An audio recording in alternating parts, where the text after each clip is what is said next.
I'm Emma Richards, 32 years old, and I thought I was about to marry the love of my life. Standing in my grandmother's vintage lace wedding dress, clutching my bouquet of white peonies, I was minutes away from walking down the aisle to Marcus Thompson, the man I'd sacrificed my dreams of motherhood for. He'd been crystal clear from day one. I never want kids, Emma. That's a deal breaker for me. So I buried that longing deep inside and convinced myself that our love was enough. But as my maid of honor burst through the bridal suite door, her face pale with shock, everything I thought I knew about my life crumbled. Behind her stood a woman I'd never seen before, 6 months pregnant, tears streaming down her face. "I'm so sorry," she whispered, "but Marcus is the father of my baby." The wedding invitation in my trembling hands suddenly felt like a cruel joke. Like and subscribe if you've ever discovered that your entire relationship was built on lies. To understand how devastating this moment was, you need to know who I was before everything fell apart. I'm Emma Richards, a self-made woman who built her marketing consultancy from nothing into a 7-figure business. At 32, I owned a penthouse apartment in downtown Seattle, drove a Tesla Model S, and had clients begging for my expertise in digital brand transformation. My success wasn't handed to me. I earned every dollar through 16-hour days, brilliant campaigns, and an unwavering commitment to excellence. 5 years ago, I met Marcus Thompson at a charity gala, who was everything I thought I wanted. Tall, handsome, successful investment banker with penetrating blue eyes and a smile that could charm anyone. He pursued me relentlessly, sending flowers to my office, taking me to the finest restaurants, whisking me away on romantic weekends to Napa Valley and the San Juan Islands. When he proposed last Christmas, he did it perfectly. We were at the same charity gala where we'd met, and he'd arranged for the entire Seattle Symphony to play our song as he dropped to one knee with a stunning $50,000 Tiffany engagement ring. The emerald-cut diamond caught the light from the chandeliers, and everyone in the ballroom erupted in applause. It was like a fairy tale, and I was the princess finally getting her happy ending. But there was one shadow over our perfect romance. From our very first date, Marcus had been adamant about one thing. Children were absolutely out of the question. "I've never wanted kids, Emma," he'd said over candlelit dinner at Canlis. "I know that might be a deal breaker for some women, but I believe in being honest up front. I'm focused on my career, on building wealth, on enjoying life with just the two of us. Kids would complicate everything. I've grown up dreaming of being a mother. Always imagined myself with 2 or 3 children, teaching them to ride bikes, helping with homework, creating the warm, loving family I'd grown up in." But Marcus was so certain, so confident in his vision of our future, that I convinced myself I could be happy without children. After all, wasn't love supposed to be about compromise? And he offered me so much security, adventure, a partnership with someone equally ambitious, so I buried that maternal instinct deep inside. When my biological clock started ticking louder in my early 30s, I threw myself even harder into work. When my sister announced her pregnancy and I felt that familiar pang of longing, I reminded myself of all the freedom Marcus and I had. We could travel anywhere, pursue any opportunity, live entirely for ourselves. The wedding planning had been a whirlwind of perfection. We'd booked the historic Fairmont Olympic Hotel, hired the city's most sought-after wedding planner, and spared no expense. The guest list included 200 of our closest friends and family, and I'd personally overseen every detail from the imported Italian silk linens to the custom cocktail menu featuring our favorite drinks from around the world. Marcus had seemed slightly distant during the planning process, but I attributed it to work stress. His investment firm had been dealing with a major acquisition, and he'd been pulling even longer hours than usual. When I'd suggest we discuss seating arrangements or cake tastings, he'd wave me off with a tired smile. "You handle it, babe. You're the expert at creating beautiful experiences. I trust your judgment completely." I should have seen it then. Way he'd started treating our wedding like just another item on his to-do list rather than the beginning of our forever. Looking back now, I realized the signs were there all along. I just chose to ignore them because I was so invested in the fantasy of our perfect life together. It started about a year ago with the phone calls. Marcus had always been glued to his phone occupational hazard of being an investment banker. But suddenly he was taking calls in the other room, stepping out onto the balcony, even excusing himself during dinner to answer what he claimed were urgent client matters. When I'd ask about it, he'd give me that charming smile and say, "Just boring work stuff, babe. Nothing you need to worry about." The business trips increased too. What used to be occasional overnight trips to Portland or Vancouver became weekly. Excursions to Los Angeles, San Francisco, even New York. "The firm is expanding," he'd explain, kissing me goodbye at the door. "This is how we build our future, Emma. A few more years of this grind and we'll be set for life." I wanted to believe him. I needed to believe him. Then there were the late nights.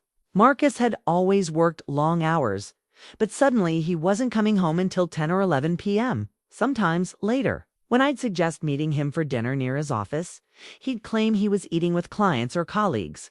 Rain check. He'd text, followed by a string of heart emojis that somehow felt hollow. My friends started noticing too. Sarah, my best friend since college, pulled me aside at a girls' night out 3 months ago. "I don't want to overstep, but is everything okay with you and Marcus? You seem, I don't know, like you're walking on eggshells?" I'd laughed it off, but her words stuck with me. Was I walking on eggshells? I'd started checking my phone obsessively, waiting for his texts, analyzing his responses for any sign of distance or distraction. When he'd come home late, I'd pretend to be asleep rather than ask where he'd been, afraid of seeming needy or suspicious. "It's probably just stressed about the wedding," I'd told Sarah. "You know how men get about big events? He'll relax once it's over." But even Sarah looked skeptical. "Marcus loves being the center of attention. Remember his birthday party last year? He was in his element. It feels different, Em." My business partner Jennifer had been more direct. "That man is hiding something," she'd said bluntly during one of our strategy meetings. "I've seen that look before." Ex-husband had the same guilty energy right before I found out about his affair. I'd been furious with her for even suggesting such a thing. "Marcus isn't your ex-husband, Jen. Not every man who works late is cheating. Some of us are just building successful careers." She'd raised her hands in surrender, but I could see the concern in her eyes. "I hope you're right, Emma. I really do." The most telling sign, though, was his behavior around my success. Marcus had always been supportive of my business, proud to tell people his fiancée was a successful entrepreneur.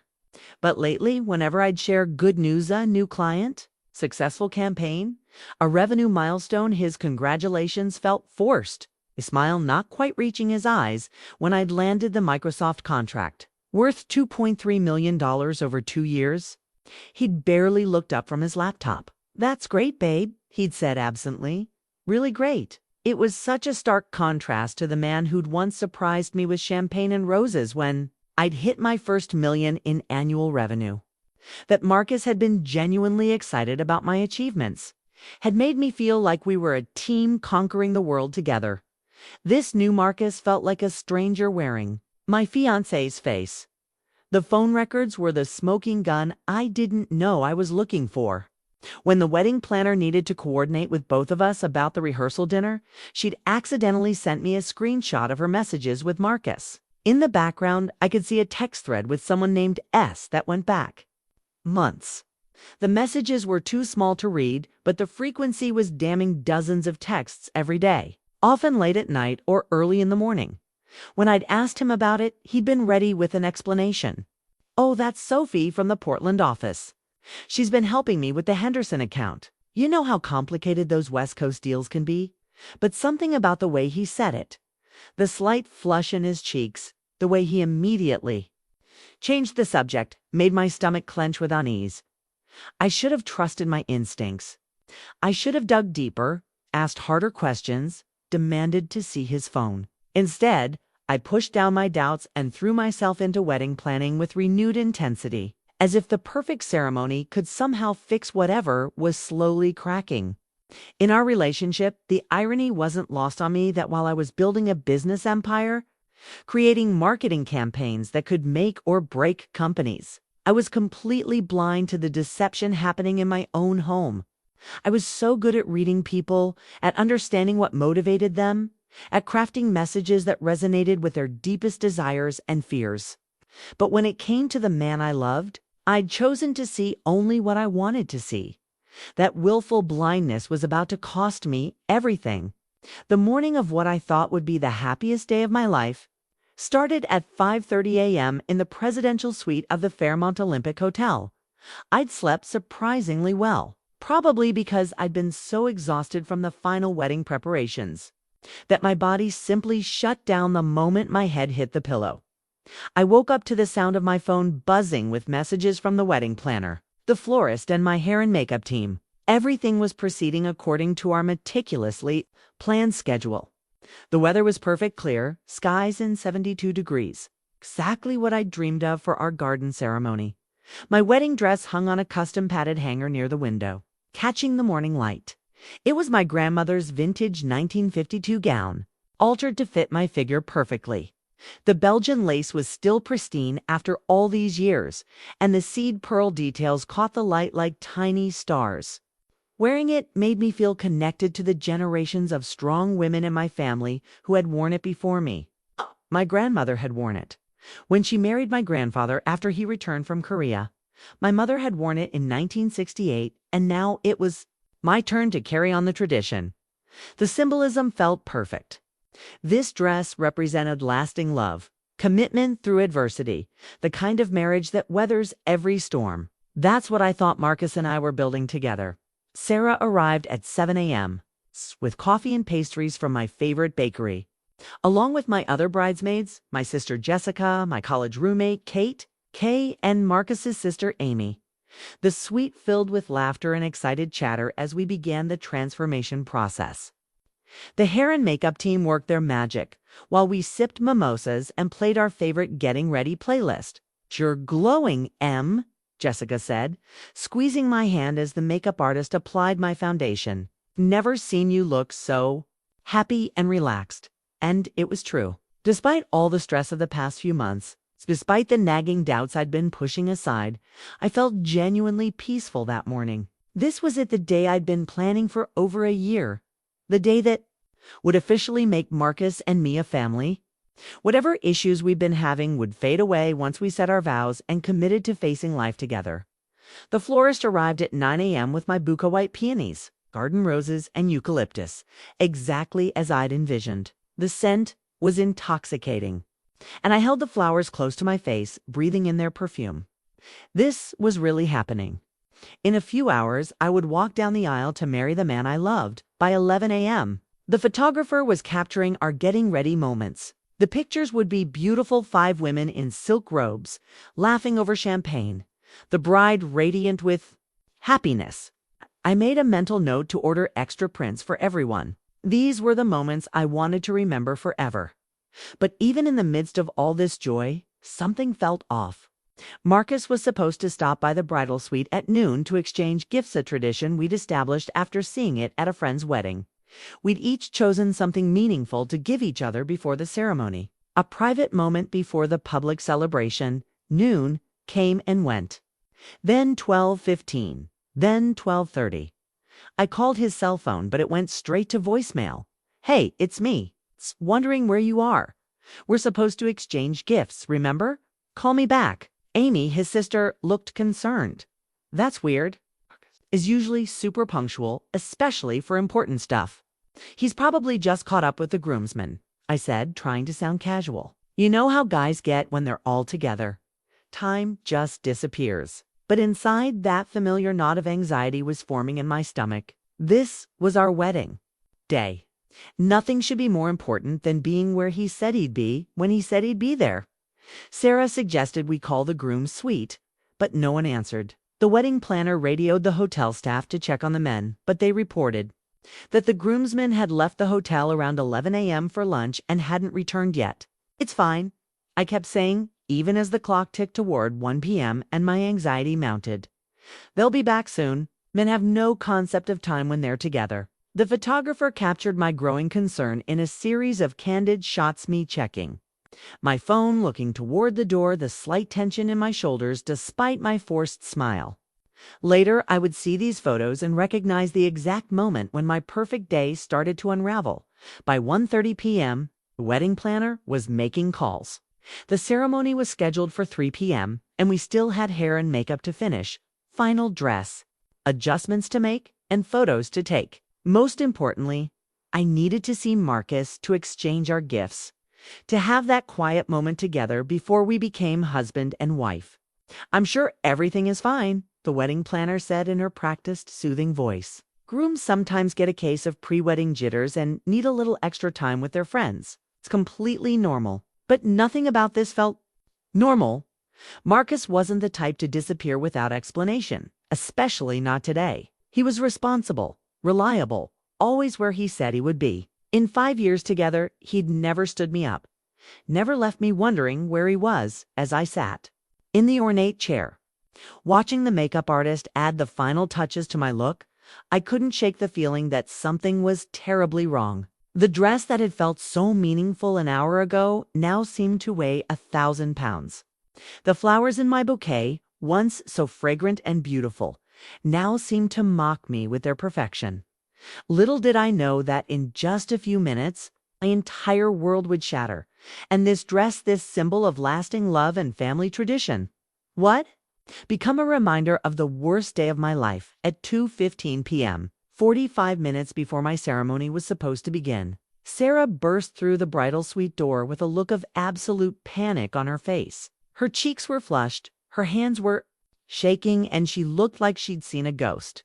"Emma," she said, her voice barely above a whisper, There's someone here to see you." Behind her stood a woman I'd never seen before in my life. She was petite, maybe 5'4", with shoulder-length auburn hair and the kind of natural beauty that didn't need much makeup. She was wearing a simple navy dress that couldn't hide the fact that she was very obviously pregnant, about 6 months along, I'd guess. Her green eyes were red-rimmed with tears, and her hands were clasped protectively over her rounded belly. She looked terrified, heartbroken, and determined all at once. "I'm so sorry," she whispered, her voice trembling. "I didn't want to do this. I tried to talk myself out of coming here 100 times, but I couldn't let you marry him without knowing the truth." The room went completely silent. My bridesmaids froze in place. Jessica had been adjusting my veil. Kate was touching up her lipstick. Amy was organizing the gifts we'd received that morning. Even the photographer stopped shooting. "I'm sorry, who are you?" managed to ask, though my voice sounded strange and distant to my own ears. She reached into her purse with shaking hands and pulled out a small white stick. It took me a moment to process what I was seeing: a pregnancy test with 2 clear pink lines. "My name is Sophia Martinez," she said, tears now streaming down her face, "and Marcus Thompson is the father of my baby." The world tilted on its axis. I felt like I was falling, even though I was sitting perfectly still in my chair. The pregnancy test in her hand seemed to glow with accusation, and suddenly I couldn't breathe properly in my grandmother's dress. "That's impossible," Amy said, sharply, stepping forward like she was going to physically remove this woman from the room. "My brother would never." "Please," Sophia interrupted, her voice gaining strength despite her tears. "I know how this looks. I know what you must think of me, but I need you to see this." She reached back into her purse and pulled out her phone, scrolling through what looked like text messages. Then she handed it to me with trembling fingers. The messages were between her and someone saved in her contacts as Marcus. As I scrolled through, my heart stopped beating. "Can't wait to see you tonight, beautiful. Tell our baby daddy loves them both. Booked us the suite at the Westin for the weekend. Just you, me, and little Peanut. Emma's working late again. Perfect time for us to grab dinner. Pick you up at 7. The dates went back over 2 years. 2 years. Well, I'd been planning our future, building my business, sacrificing my dreams of motherhood because he never wanted kids. He'd been building a completely separate life with someone else. My hands were shaking so violently I could barely hold the phone. This can't be real." Sophia gently took her phone back and scrolled to a photo album labeled Our Journey. It was full of pictures of her and Marcus together. Marcus kissing her at what looked like Pike Place Market. Marcus with his hand on her pregnant belly in what was clearly a maternity photo shoot. Marcus looking at her with an expression of pure adoration that I'd thought was reserved only for me. "We've been together for 2.5 years," Sophia said softly. "He told me he was divorced, that his ex-wife was vindictive in trying to take half his money in the settlement. He said once everything was finalized, we could be together openly. When I got pregnant 4 months ago, he was so happy. He said we'd get married as soon as his divorce was final." Sarah had sunk into a chair, her face pale with shock. Jessica was holding on to the back of my chair like she might fall over. Kate was openly staring, her mouth hanging open. Amy looked like she was going to be sick. "But then, last month," Sophia continued, her voice breaking, "I saw the wedding announcement in the newspaper. Marcus Thompson and Emma Richards, to be married at the Fairmont Olympic Hotel. I confronted him, and he said it was a business arrangement, that he needed to marry you for some kind of merger or investment opportunity. He promised me it wasn't real, that he'd find a way out of it." She was sobbing now, her words coming out in gasps. "But then yesterday I drove by the hotel and saw all the wedding preparations. I realized he was actually going through with it. I couldn't let you marry him not knowing the truth. Couldn't let you be deceived the way I've been deceived." I stared at her, this woman who was carrying the child of the man I was supposed to marry in 30 minutes. The child he'd told me he never wanted. The child he'd made me believe I had to give up my dreams to be with him. "I have ultrasound photos," she whispered, reaching into her purse again.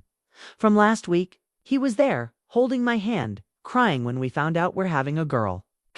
He picked out her name, Lily Rose, after his grandmother. The room was spinning. Marcus's grandmother's name was Rose. He'd told me about her countless times, about how she'd raised him after his parents died, about how much he'd loved her. He was naming this other woman's baby after the most important person in his life. "Where is he now?" I asked, my voice hollow. "I don't know," Sophia said.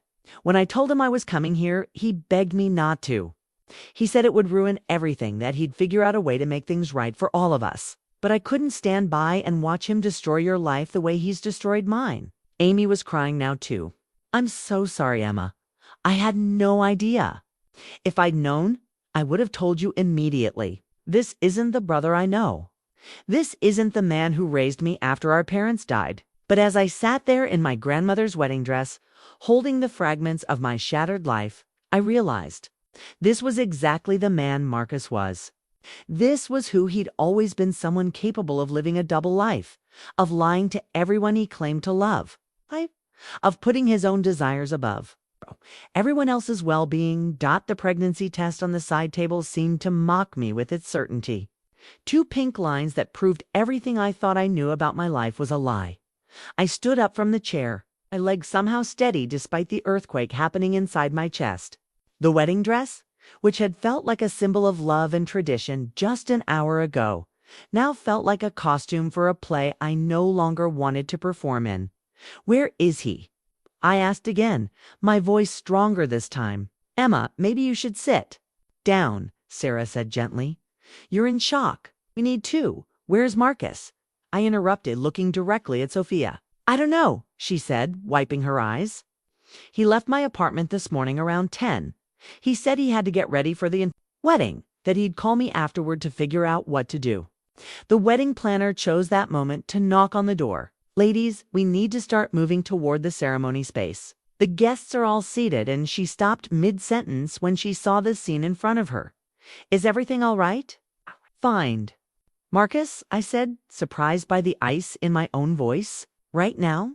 "Of course, let me know," I said, walking toward the door. "I'll find him myself." I marched out of the bridal suite, my heels clicking against the marble floors of the hotel hallway. Behind me, I could hear Sarah calling my name, but I didn't stop. I needed to see Marcus's face when I confronted him. I needed to watch him lie to me one more time so I could remember this feeling forever. The groom's suite was 3 doors down from mine. I knocked once, then used the spare key card the wedding planner had given me. The room was empty except for Marcus's tuxedo hanging on the closet door and the remnants of what looked like a rushed morning towels on the bathroom floor. Coffee cups on the dresser, cologne bottles scattered across the counter. I found him in the hotel bar, sitting alone at a corner table with a whiskey in front of him. He was already dressed in his tuxedo, his hair perfectly styled, his bow tie straight. He looked like the perfect groom except for the haunted expression in his eyes and the way his hands were shaking as he lifted his glass. When he saw me standing there in my wedding dress, his face went white. He said, starting to stand, "Sit down." I said quietly. He sat. I pulled out the chair across from him and sat down too, my dress pooling around me like spilled milk. We stared at each other across the small table. This man I'd thought I knew, and the stranger he'd turned out to be. "She came to see me," I said. His face crumpled. "Emma, I can explain, can you?" I asked, my voice dangerously calm. "Can you? Explain how you've been living a double life for 2.5 years. Can you explain how you're having a baby with another woman while telling me you never want children? Can you explain how you've been lying to my face every single day?" "Not what you think," he said desperately. "Sophia ... She's complicated. She was supposed to be casual, but then she got attached, and I didn't know how to end it without hurting her. And then she got pregnant and—" "Stop," I said. "Just stop talking." But he couldn't stop. The words kept pouring out of him like water from a broken dam. "I love you, Emma. I've always loved you. What Sophia and I have ... It's not real. It's not what we have. You're the one I want to marry. You're the one I want to build a life with. By lying to me about everything, I was going to tell you," he said, reaching across the table to grab my hands. I pulled them away. "After the wedding, after we got back from our honeymoon, I was going to figure out how to handle the Sophia situation. Maybe help her with the baby financially. Make sure she was taken care of. But the Sophia situation?" I repeated. "That's what you call the mother of your child." "It's not my child," he said quickly. "I mean, it could be, but Marcus—" The voice came from behind me. We both turned to see Sophia standing in the doorway of the bar, her phone. In her hand, I recorded everything you just said. The blood drained from his face. "Sophia, please, you told me you loved me," she said, her voice steady now, despite the tears still streaming down her face. "You told me this baby was the best thing that ever happened to you. You held me while I threw up every morning for 3 months. You felt her kick for the first time and cried with joy." She walked over to our table, her phone still recording. "And now you're calling me a situation, saying our daughter isn't yours?" "I didn't mean it like that," Marcus said, but his voice was weak, pathetic. "Yes, you did," Sophia said, "because that's who you are. You're a coward who tells people whatever they want to hear to get what you want from them." I looked at this woman, this stranger who destroyed my wedding day, and felt something unexpected. Gratitude. She'd saved me from making the biggest mistake of my life. "The letters," I said suddenly, remembering what Sophia had shown me upstairs. "You wrote her love letters." Marcus's face went even paler. "What letters?" Sophia reached into her purse and pulled out a stack of handwritten notes. "These letters," she said, placing them on the table between us. "The ones you wrote me over the past 2 years. The ones where you talk about our future together, about raising our daughter, about how you can't wait to be a family." I picked up the top letter, written in Marcus's distinctive handwriting. "My dearest Sophia," I read aloud. "Every day I fall more in love with you and our little miracle. I can't wait to hold our daughter in my arms and show her how much her daddy loves her. You've given me the greatest gift in the world, the chance to be a father, to build the family I've always dreamed of." The words hit me like physical blows. He'd always dreamed of being a father. He'd wanted children all along. He just hadn't wanted them with me. "Emma," Marcus said desperately. "Those letters." I was confused. I didn't know what I wanted. I was scared of commitment, of changing our life together. Our life together was built on lies. I said, standing up from the table, "Everything you told me about who you are, what you want, what you believe, all of it was a lie." "No," he said, jumping up and trying to grab my hands again. "I love you. I want to marry you. We can work through this." We can, what?" I asked. "Pretend your pregnant girlfriend doesn't exist. Pretend you haven't been lying to me for over 2 years. Pretend you didn't sacrifice my dreams so you could live out yours in secret." The hotel bar had gone completely silent. Other guests were staring at Usa bride in her wedding dress, the groom in his tuxedo, and the pregnant woman with tears streaming down her face. Someone was probably filming this on their phone. By tomorrow, we'd be viral for all the wrong reasons, but I didn't care. Let them watch. Let them see what happened when you built a relationship on deception and betrayal. Choose. I said to Marcus, right now, choose her or choose me. But you don't get to have both of us anymore. He looked between us. This man who'd thought he could have everything, who'd thought he was clever enough to maintain two separate lives indefinitely. And in that moment of hesitation, in the few seconds where he actually seemed to be considering his options, I saw exactly who he really was. I didn't wait for his answer. I turned and walked out of the bar, leaving him with his lies and his choices and the wreckage of everything he'd destroyed. I walked through the hotel lobby like I was moving through water, everything around me muffled and distant.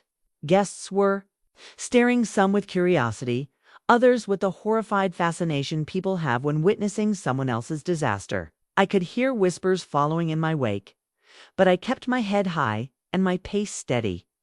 The wedding coordinator intercepted me near the elevator banks, her face a mask of professional concern. Ms. Richards, the guests are asking about the delay. The string quartet has been playing for 20 minutes, and there isn't going to be a wedding, I said simply. Her face went pale. I'm sorry? What? There isn't going to be a wedding, I repeated. I need you to tell the officiant, and then I'm going to address the guests myself. Yes. Richards, perhaps we should discuss this privately. Sometimes pre-wedding jitters can feel overwhelming, but it's not pre-wedding jitters, I said firmly. The groom has been having an affair for 2.5 years. His girlfriend is 6 months pregnant. There will be no wedding today. She stared at me for a long moment, processing the magnitude of what I'd just told her. Then her professional training kicked in. Of course. How would you like to handle the guests? I'll speak to them myself, I said. In the ceremony space, give me 5 minutes to collect myself. Then ask everyone to please remain seated for an important announcement. I went back to the bridal suite where my wedding party was waiting in various states of shock and confusion. Sarah jumped up when she saw me.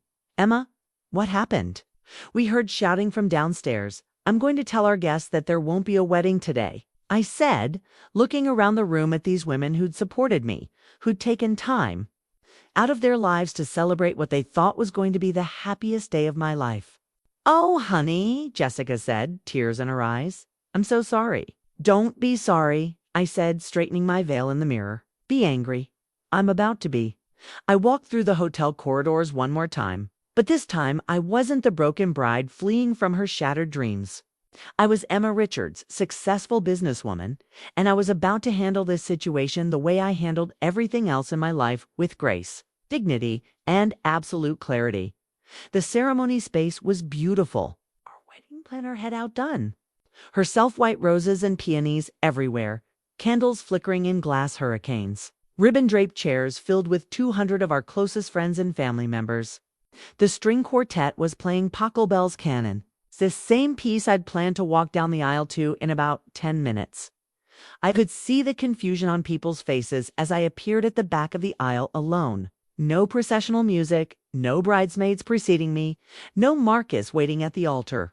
The murmur of concerned conversation rippled through the crowd. I walked down the aisle. I'd planned to walk down as a bride and instead stood at the altar as something else entirely, a woman who'd just discovered the truth about her life and was about to take control of it.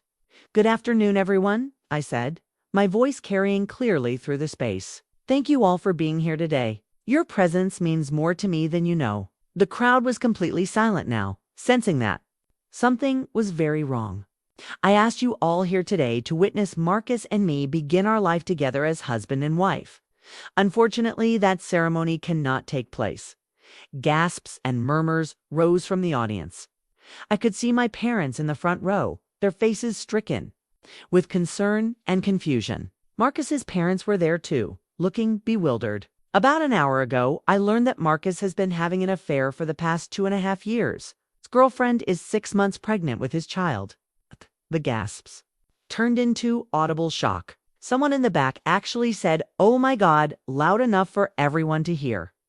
While he was telling me that he never wanted children, that kids would complicate our perfect life together, he was building a family with someone else. While I was sacrificing my own dreams of motherhood to be with him, he was experiencing the joy of expecting his first child with another woman.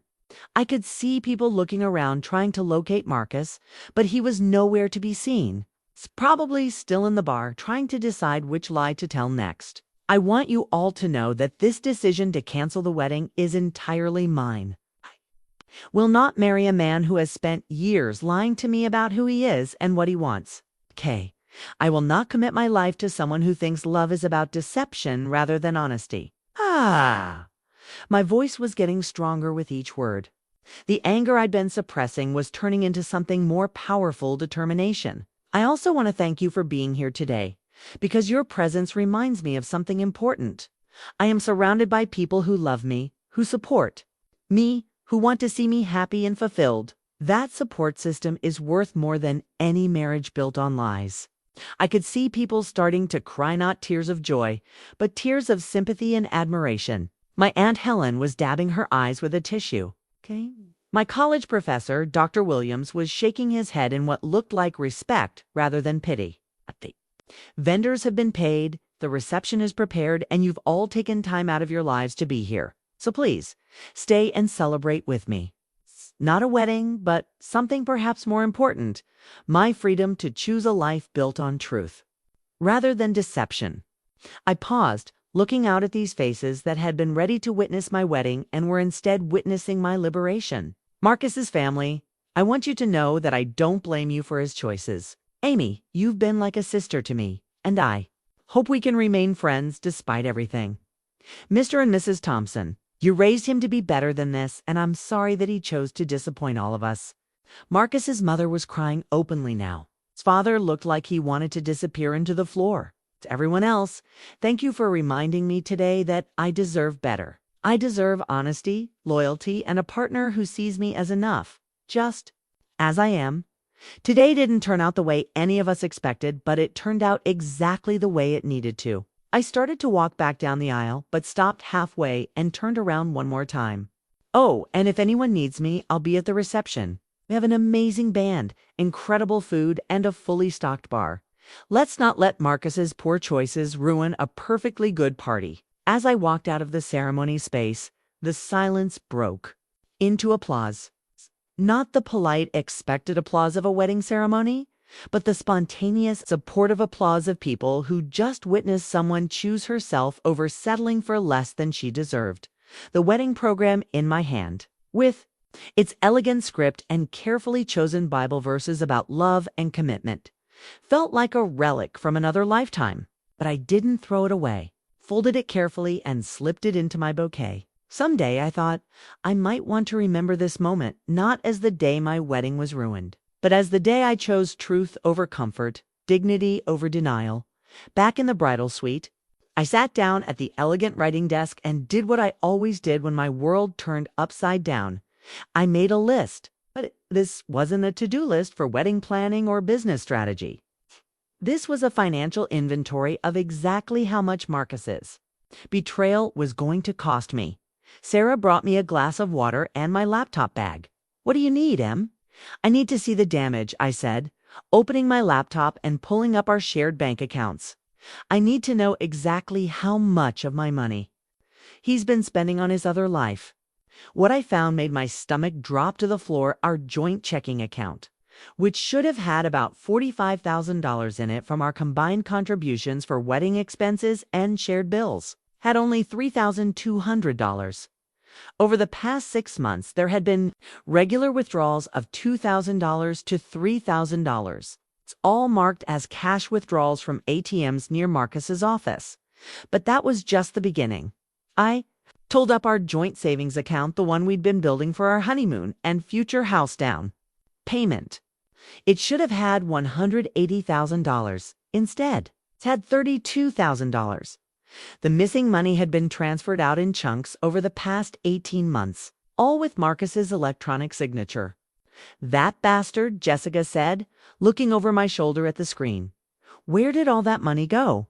I kept digging. Our credit card statements told an even worse story. Charges at restaurants I'd never been to, jewelry stores I'd never heard of, A weekend getaway to the San Juan Islands that had apparently happened while I was in Los Angeles for a client's presentation.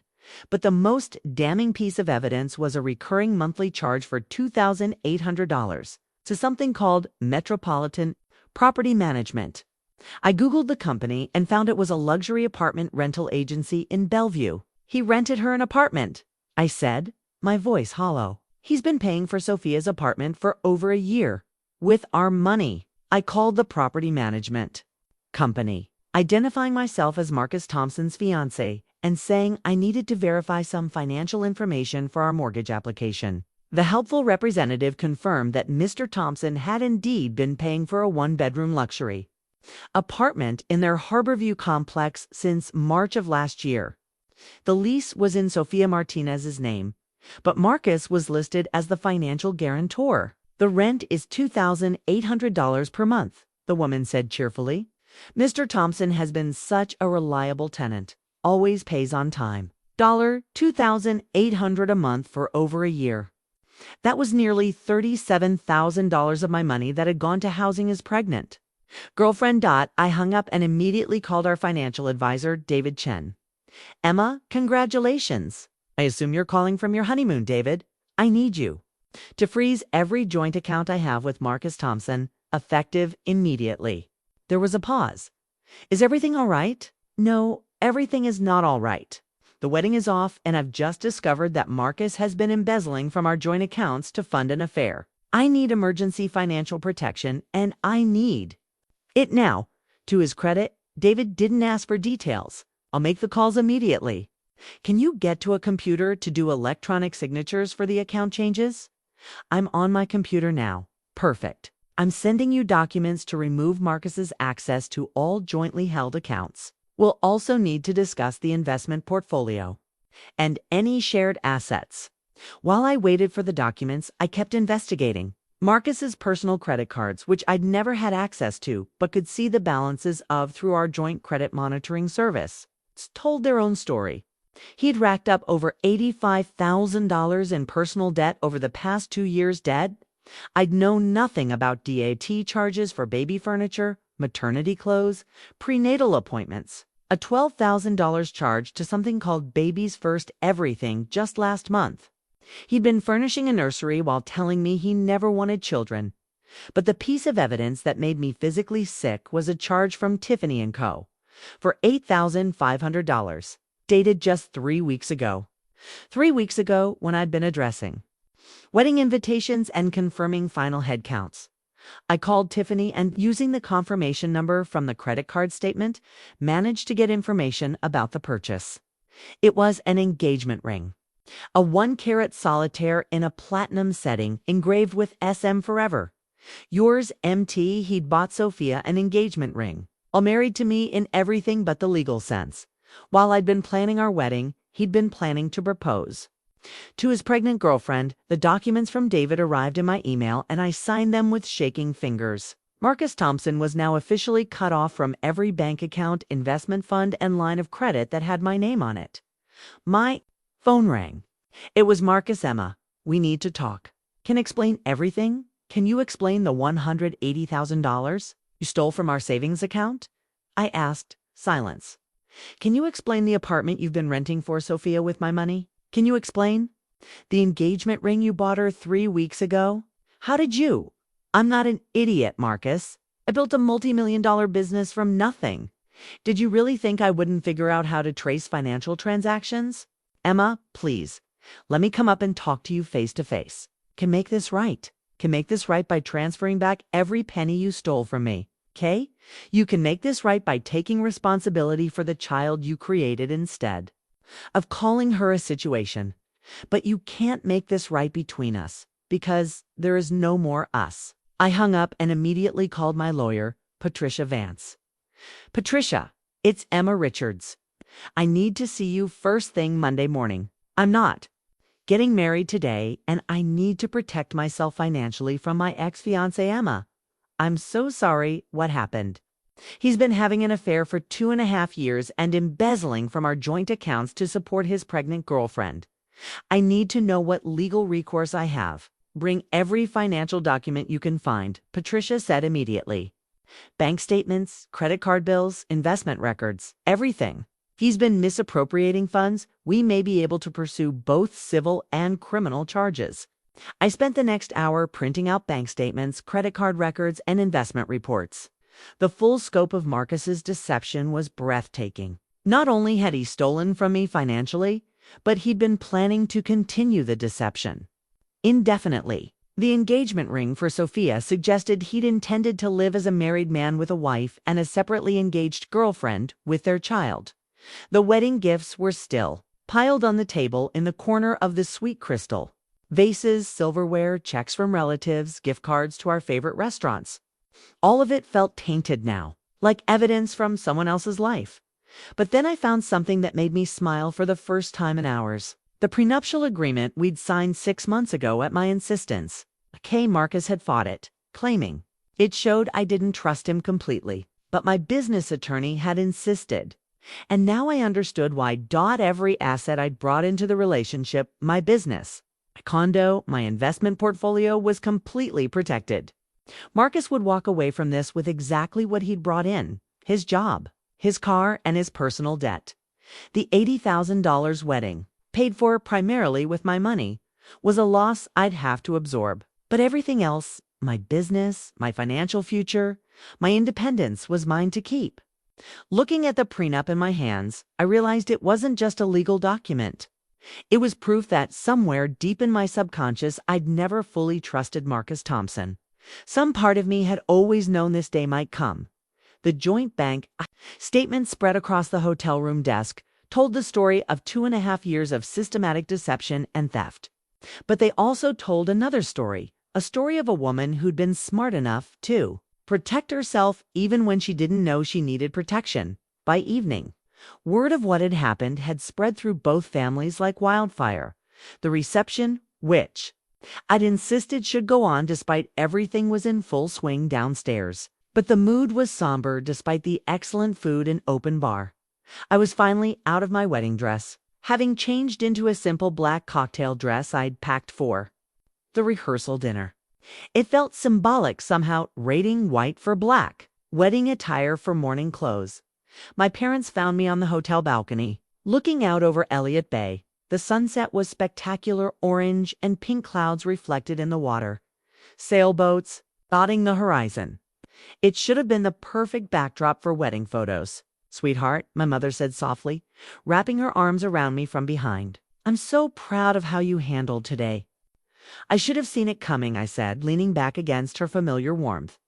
"All the signs were there. Love makes us blind sometimes," my father said, joining us at the railing. "That's not your fault.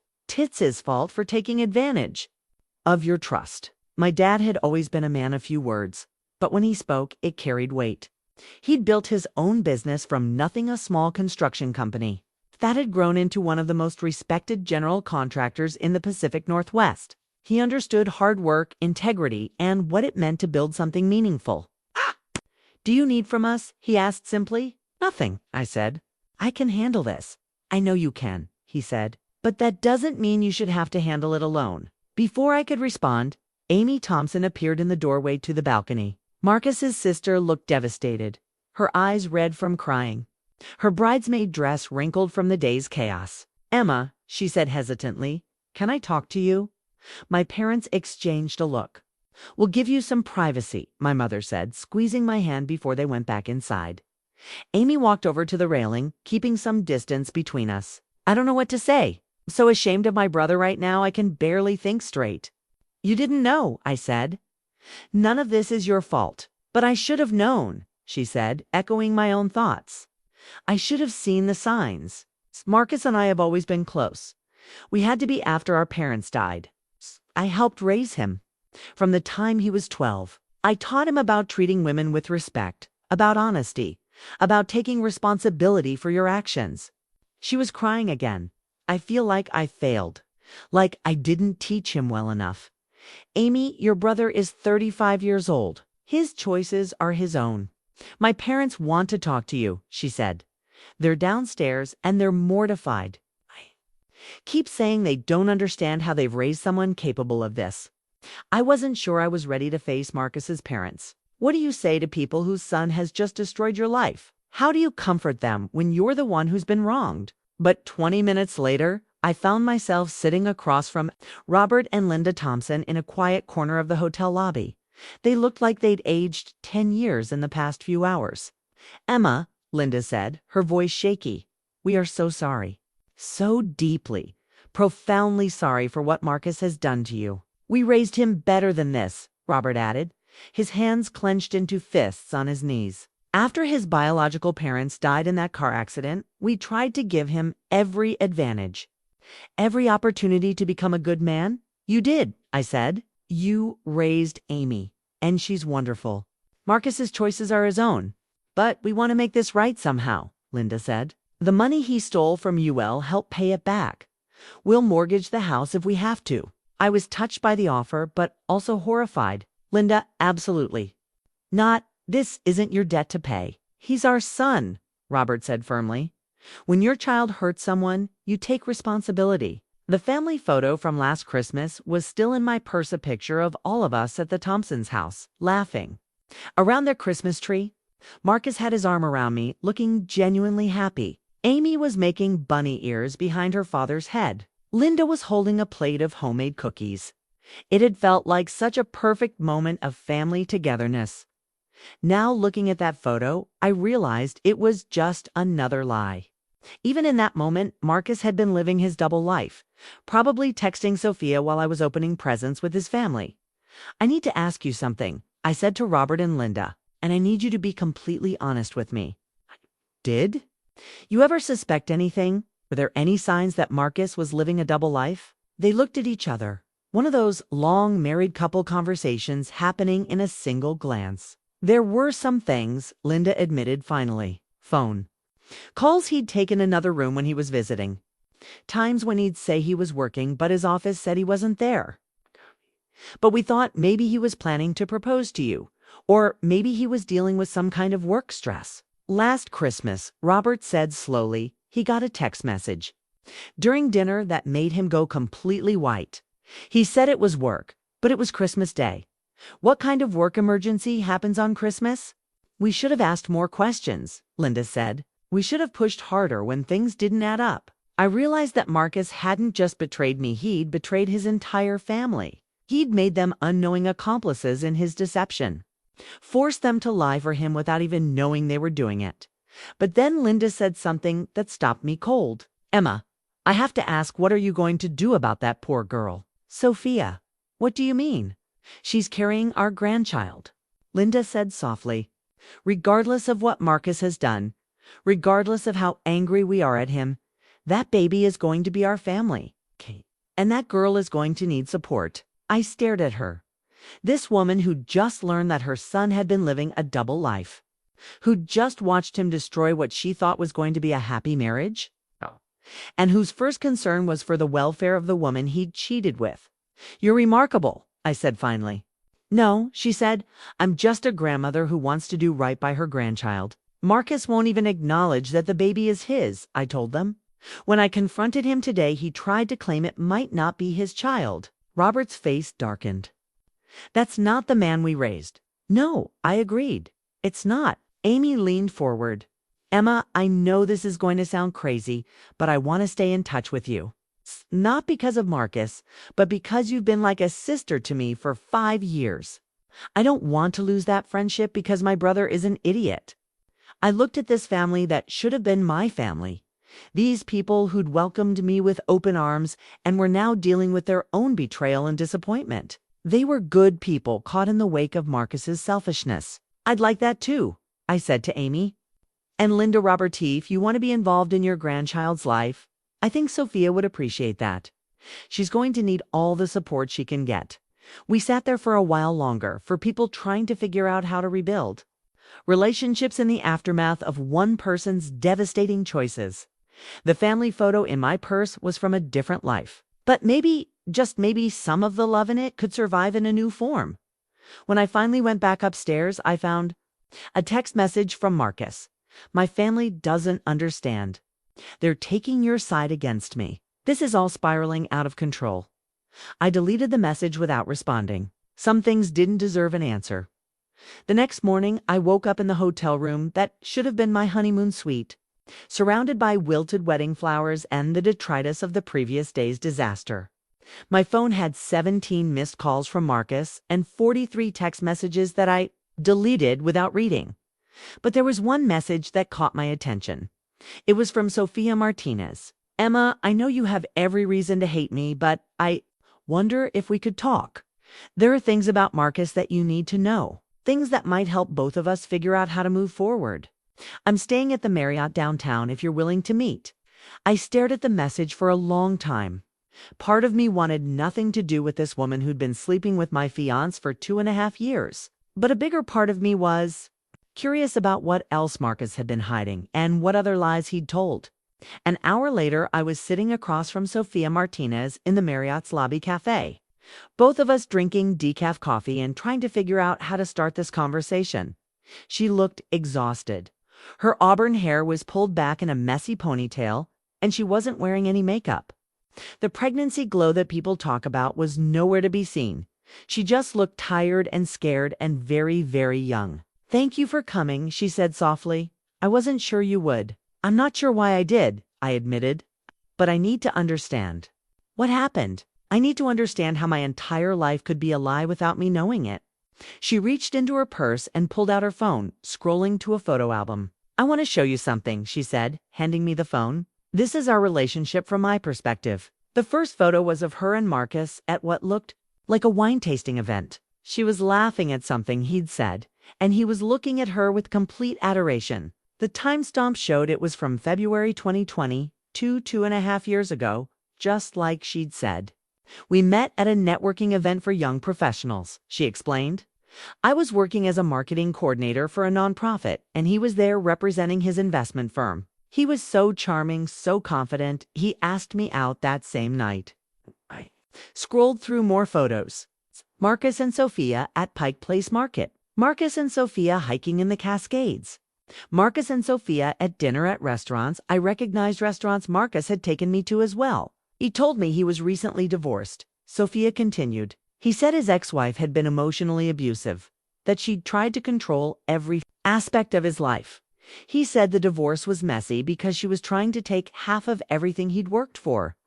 The photos told a story of a normal relationship, weekend trips, dinner dates, cozy evenings at home. But what struck me was how happy Marcus looked in these pictures. Not the forced happiness I'd started to see from him in recent months, but genuine joy. "When did you find out about me?" I asked. "Not until last month," she said, her voice breaking. "For 2 years, I believed I was his girlfriend. We spent holidays together. Well, the ones when he wasn't visiting family out of state. We talked about the future, about getting married once his divorce was finalized." She scrolled to a more recent photo and ultrasound image. "When I found out I was pregnant in February, he was so happy. He cried when he saw the first ultrasound, said it was the best day of his life." The ultrasound photo showed a tiny profile, little hands, the unmistakable shape of a baby at about 20 weeks. Written at the bottom in Marcus's handwriting were the words, "Our little miracle, Lily Rose Thompson." "He was there for every appointment," Sophia said. "He felt her kick for the first time. He helped me pick out cribs and changing tables. He was acting like any excited father-to-be. But you said you found out about me last month. What happened?" "Was at his apartment, the one in Bellevue. Daddy said he was renting temporarily until his divorce was finalized. I saw a newspaper on his counter. The wedding announcement section was circled. Marcus Thompson and Emma Richards to be married at the Fairmont Olympic Hotel." She was crying now, silent tears that she kept wiping away with the back of her hand. "When I confronted him, he said it was a business arrangement, that your family had money and connections that would help his career, and that he needed to go through with the marriage for professional reasons. He said it would be temporary, that he'd find a way to get out of it once he'd gotten what he needed from the arrangement." "A business arrangement?" I repeated, feeling sick. "He swore to me that he didn't love you, that it was purely transactional. He said once he'd established himself financially, he'd divorce you and we could be together openly. He made it sound like he was doing it for us, for our future." I thought about all the times Marcus had told me he loved me. all the romantic gestures, all the moments that had felt so genuine. Had any of it been real? Or had it all been part of his business arrangement? Sophia, I said carefully, I need you to know that Marcus and I haven't been married yet. Yesterday would have been our wedding day, and our relationship wasn't. A business arrangement, at least, not from my side. I loved him. I thought he loved me. Her face crumpled. So he was lying to both of us. It looks that way. She pulled up another photo on her phone, Marcus, holding a tiny pink dress in what was obviously a baby store. Last week, he took me shopping for baby clothes. He was so excited about everything being pink. Kept talking about how he was going to spoil his little princess, how he was going to teach her to ride bikes and help her with homework. The image of Marcus excited about being a father was so at odds with the man who'd told me for 5 years that he never wanted children. Which version was real? Or were they both lies, just told two different audiences? There's something else, Sophia said, reaching back into her purse. Something you should see. She pulled out a small velvet box and opened it. Inside was a diamond. Ring not as expensive as the one Marcus had given me, but beautiful in its simplicity. A 1-carat solitaire in a platinum setting. He gave this to me 3 weeks ago, she said. He said once the business with you was over, we'd have a proper wedding. He said he wanted to marry me before the baby was born, so she'd have married. Parents, the same ring I discovered on his credit card statement. The one engraved with SM forever, yours, MT. He proposed to you while engaged to me. I said, the words feeling surreal as I spoke them. I feel so stupid, Sophia whispered. I believed every word he said. When you love someone, when you're carrying their child, you want to believe they're telling you the truth. I looked at this young woman. She couldn't be more than 26 or 27, and realized we were both victims of the same man's elaborate deception. She'd been lied to just as thoroughly as I had, manipulated just as completely. Sophia, how old are you? 26? And how long have you been out of college? 4 years? I got my degree in nonprofit management. She was so young, so trusting. When I was 26, I was just starting my business, still naive about what people were capable of when it served their interests. Marcus had targeted her youth and inexperience just as he'd targeted my success and financial stability. What are you going to do now? I asked. I don't know, she said, her hand moving protectively to her belly. I can't afford the apartment. Without his help, I don't have family in Seattle. Moved here from Portland for a job that ended up being a disaster. I have some savings, but not enough to support a baby on my own. Marcus, what has he said about supporting you and the baby? Nothing. Since yesterday, he's been calling and texting me, but only to beg me not to tell anyone else about our relationship. He keeps saying we need to figure out a way to make this work for everyone, but he won't say what that means. I thought about the man I'd thought I was going to marry. The man who'd spent years telling me he'd never wanted children. Here was his child due in 3 months, and he was treating it like an inconvenience to be managed rather than a life. To be cherished. Sophia, I said, I want you to know something. What happened yesterday, me finding out about you? The wedding being canceled, none of that was your fault. Marcus is the one who created this situation. If you're not the villain in this story, she started crying harder. I feel like I am, though. I ruined your wedding day. I destroyed your relationship. No, I said firmly. Marcus ruined my wedding day. Marcus destroyed our relationship. Probably saved me from making the biggest mistake of my life. We sat there for a while, two women trying to piece together the truth from the fragments of lies we'd been told. The ultrasound photo lay on the table between us, proof of the innocent life that would be affected by all of Marcus's choices. Can I ask you something? Sophia said finally. Of course. You think he ever really loved either of us? Or were we both just ... convenient for him? It was the question that had been haunting me since yesterday. Had any of it been real?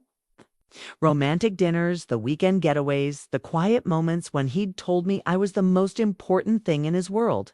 I don't know, I said honestly. I think Marcus loves the idea of being loved. I think he loves having his needs met and his ego stroked. But I'm not sure he's capable of the kind of love that requires sacrifice or honesty or putting someone else's well-being above his own wants. The baby kicked, and I could see the movement under Sophia's dress. She put her hand on her belly and smiled for the first time since I'd met her. She's been active all morning, she said. I think she knows there's drama happening and she's not happy about it. She Lily rose. Like I said yesterday, he picked out her name, after his grandmother. I thought about Marcus's grandmother, Rose, the woman who'd raised him after his parents. Died, who'd taught him about love and family and responsibility. She would be heartbroken to know how her grandson had turned out, how he was treating the child who would carry her name. But she'd also be proud to have a great-granddaughter, regardless. Of the circumstances of her birth, Sophia, I said, I have a proposition for you. Monday morning found me sitting in Patricia Vance's law office with 3 boxes of financial documents. It's a detailed timeline of Marcus's deception and a determination to ensure he faced consequences for his actions. Patricia had been my attorney for 5 years, handling everything from business contracts to real estate transactions. She was a shark in a perfectly tailored suit, the kind of lawyer who smiled pleasantly while systematically destroying her opponents. Emma, she said, looking through the bank statements I'd compiled, this is extensive financial fraud. We're not just talking about a cheating boyfriend here. We're talking about systematic embezzlement from joint accounts, identity theft, and possibly criminal breach of fiduciary duty. What does that mean in practical terms? It means Marcus Thompson is in serious legal trouble, she said, making notes on a yellow legal pad. The prenuptial agreement you signed protects your separate assets, but the joint accounts are a different story. He had legal access to those funds, but using them to support another relationship without your knowledge constitutes fraud. She pulled out a calculator and started adding up the damages. Joint savings account depletion, $148,000. Joint checking account unauthorized withdrawals, approximately $35,000. Credit card charges for expenses related to his other relationship, roughly $65,000. We're looking at nearly $250,000 in damages. The numbers were staggering when laid out like that. Marcus hadn't just cheated on me, he'd systematically robbed me to fund his double life. What are my options? Several, Patricia said, pulling out a fresh legal pad. Civil litigation for recovery of funds, criminal charges for fraud and theft. And most importantly, we need to move fast to protect any remaining assets before he tries to hide them. She reached for her phone. I'm calling Judge Morrison's clerk right now to request an emergency asset freeze. Marcus has any other accounts, investment funds, or valuable property. We're going to lock it down before he can liquidate anything. While Patricia made her calls, I thought about the man I'd thought I was going to marry. Did he have any idea what kind of legal hell was about to rain down on him? Or was he still thinking he could charm his way out of this like he'd charmed his way through everything else? My phone buzzed with a text from Marcus. Emma, please call me. I know you're hurt, but we can work through this. I'll do whatever it takes to make things right. I showed the text to Patricia, who had just finished her call. Don't respond, she said immediately. From now on, all communication with Marcus goes through me. And Emma, you need to know. He called my office this morning. He called you.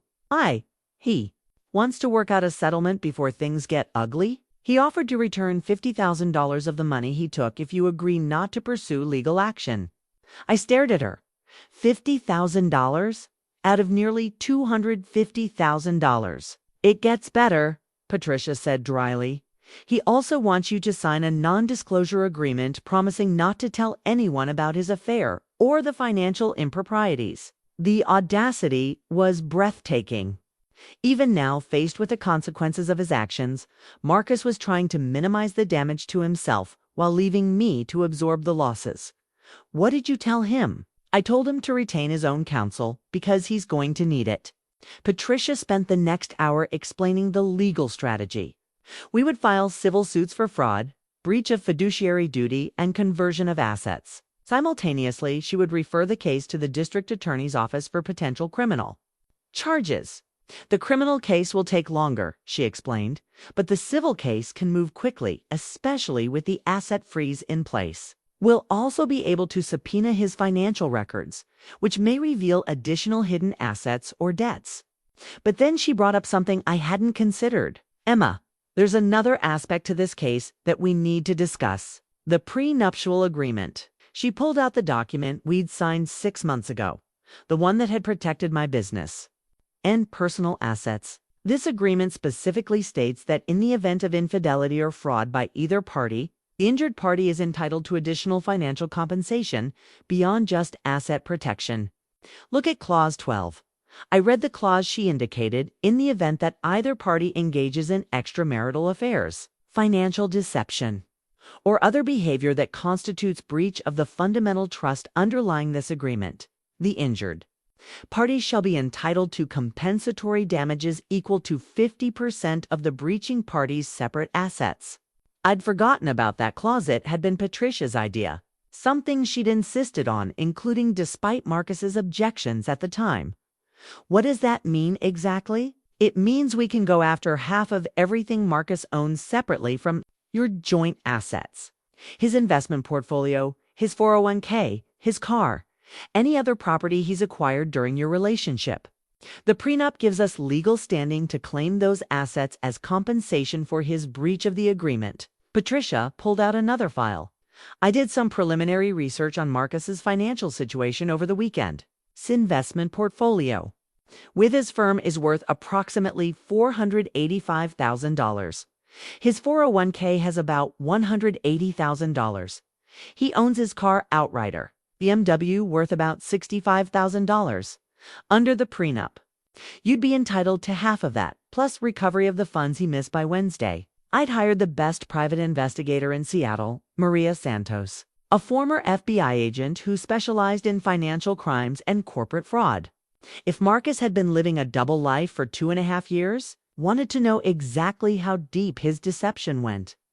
Maria met me at my office neutral territory where I felt most in control. She was exactly what I'd expected, sharp-eyed, methodical, and completely unimpressed by the drama of the situation. I've reviewed the financial documents your attorney provided, she said, spreading files across my conference table. What you've uncovered so far is just the tip of the iceberg. She pulled out a thick manila folder. I've been investigating Marcus Thompson for 72 hours. And I've found evidence of systematic deception going back at least 3 years longer than either of his current relationships. My stomach dropped. There were others. At least 2 other women that I've identified. So far, both relationships overlapped with yours, though neither lasted as long as his relationship with Sofia Martinez. She showed me a timeline she'd created, marking the duration of Marcus's various relationships. It looked like a project management chart for a sociopath. It's Jennifer Walsh, a nurse at Swedish Medical Center. They dated for 8 months in 2022. He told her he was separated and going through a divorce. Rebecca Chen, a real estate agent. 6-month relationship in 2023. Same story, claimed to be divorced. Said his ex-wife was making the process difficult. How did you find them? Social media forensics, credit card records, cell phone data. Your ex-fiance wasn't nearly as careful as he thought he was. Maria pulled out a series of photograph surveillance shots of Marcus with different women at restaurants, hotels, and various locations around Seattle. The evidence was damning and comprehensive. But the financial deception goes much deeper than what you've already discovered, she continued. Marcus has been running what amounts to a personal Ponzi scheme. She opened her laptop and showed me a complex flowchart of financial transactions. He's been taking money from your joint accounts to fund his lifestyle with Sofia. He's also been borrowing money from Sofia to cover gambling debts. And he's been taking cash advances on credit cards to pay back loans from other sources. What other sources? His employer's emergency loan program. Marcus borrowed $35,000 last year, claiming his fiancée you had medical expenses that weren't covered by insurance. He forged documentation of your supposed medical bills to support the loan application. The violation felt personal on a completely different level. He'd used my name and reputation to defraud his own company. But here's where it gets really interesting, Maria said, pulling out another document. 3 weeks ago, Marcus applied for a $150,000 personal loan from his bank. The application listed his income, assets, and debts, but it also included some very creative accounting. She showed me a copy of the loan application. Under assets, Marcus had listed my business as partially his, claiming a 25% ownership stake worth $1.2 million. He'd also listed our joint savings account before he'd Depleted A10 claimed the money was his sole property. "This is fraud," I said, feeling sick. "Multiple counts of fraud," Maria confirmed. "Identity theft, false representation to financial institutions, and forgery of documents. The bank caught the discrepancies and denied the loan, but they're required to report suspected fraud to federal authorities. So he's already under investigation?" "As of yesterday, yes. The bank filed a suspicious activity report with the Treasury Department. Marcus Thompson is now on the federal government's radar for financial crimes." Maria closed that file and opened another one. "But the private investigators' report I'm preparing for you covers more than just financial crimes. I've documented a pattern of emotional manipulation and psychological abuse that goes beyond simple infidelity." She showed me transcripts of text message conversations she'd somehow obtained between Marcus and his various girlfriends over the years. "Look at the pattern," she said. "With each woman, he uses the same story: recently divorced, vindictive. Ex-wife, financial troubles because of the divorce settlement. He positions himself as the victim in every scenario." Reading through the messages was like seeing a template for manipulation. It's the same phrases, the same emotional appeals, the same promises, just copied and pasted from relationship to relationship. "He's a serial romantic fraud," I said. "Exactly. And here's the most disturbing part: he's been documenting his own behavior." Maria pulled out a series of screenshots from Marcus's personal computer. He kept detailed notes about each relationship. What worked to gain trust, what didn't, which emotional triggers were most effective with each woman. The screenshots showed a spreadsheet titled "Relationship Management" with tabs for each woman's name. Under my name, there were notes like "Responds well to financial security appeals," and "Avoid discussing children, major trigger," and "Use business success to reinforce compatibility." Under Sophia's name, "Very trusting, believes romantic gestures," and "Pregnancy was unplanned but useful for emotional leverage, and family background makes her vulnerable to abandonment." Fears. He was treating his relationships like marketing campaigns, I said, horrified. That's essentially what they were: targeted manipulation campaigns designed to extract maximum benefit, financial, emotional, and sexual, from each target. Maria showed me more evidence: fake documents Marcus had created to support various lies, forged signatures on financial documents, even staged photos designed to support false narratives he'd told different women. "The level of premeditation here is staggering," she said. "This isn't someone who made a mistake or got in over his head. This is someone who systematically planned and executed a complex deception operation over multiple years." How did he keep track of it all? Very carefully. And not carefully enough. She showed me phone records indicating that Marcus had been using multiple phones and email accounts to compartmentalize his different relationships. But digital forensics is very sophisticated now. We were able to piece together his entire communication history. The private investigator's report was 3 inches thick and contained evidence of crimes I hadn't even known were possible: securities fraud, bank fraud, identity theft, forgery, and what Maria called organized romance fraud, a federal crime when conducted across state lines or using electronic communications. "Maria, how bad is this for him?" "Emma, if the federal prosecutor decides to pursue charges based on this evidence, Marcus Thompson is looking at 15 to 20 years in federal prison. The financial crimes alone carry a 10-year minimum sentence. And the pattern of systematic fraud establishes this as an organized criminal enterprise." I sat in my office, looking out at the Seattle skyline, trying to process the magnitude of what Marcus had been doing. This wasn't just a man who'd cheated on his fiancée. This was a criminal who'd been operating an elaborate con game that had hurt multiple people over multiple years. "There's one more thing," Maria said quietly. "I found evidence that Marcus has been researching how to disappear. It's been looking into offshore banking, false identity documents, and countries without extradition treaties." "You think he's planning to run?" "I think he's planning to disappear the moment he realizes how much trouble he's in. Which is why we need to move fast to make sure all of this evidence gets into the right hands before he has a chance to vanish." The private investigator's report lay on my desk like a bomb waiting to explode. In 72 hours, Maria Santos had uncovered enough evidence to destroy Marcus Thompson's life completely and send him to prison for decades. But looking at all this evidence, I realized something disturbing about myself. I felt no satisfaction, no sense of vindication. I just felt sad for all the women he'd hurt, and sorry that I'd ever loved someone capable of this level of calculated cruelty. The man I'd thought I was going to marry had never existed at all. That evening, I sat in my penthouse apartment with a private investigator's report spread across my dining room table, planning Marcus Thompson's complete destruction with the same methodical precision. I used to plan marketing campaigns, but this wasn't about revenge, it was about justice. It was about making sure he could never do this to anyone else again. I opened my laptop and created a new document. Strategic Response Plan, Marcus Thompson. If I was going to bring down a man who'd spent years manipulating people, I needed to approach it like the business problem it was. First, I mapped out all the stakeholders who needed to know the truth. His employer, his professional licensing, boards, his current and former victims, law enforcement, and anyone else who might be at risk of being deceived by him in the future. Marcus worked for Pinnacle Investment Group, one of Seattle's most prestigious financial firms. Their reputation was built on trust, integrity, and fiduciary responsibility. Having an employee who was a serial fraudster and romantic con artist would be their worst nightmare.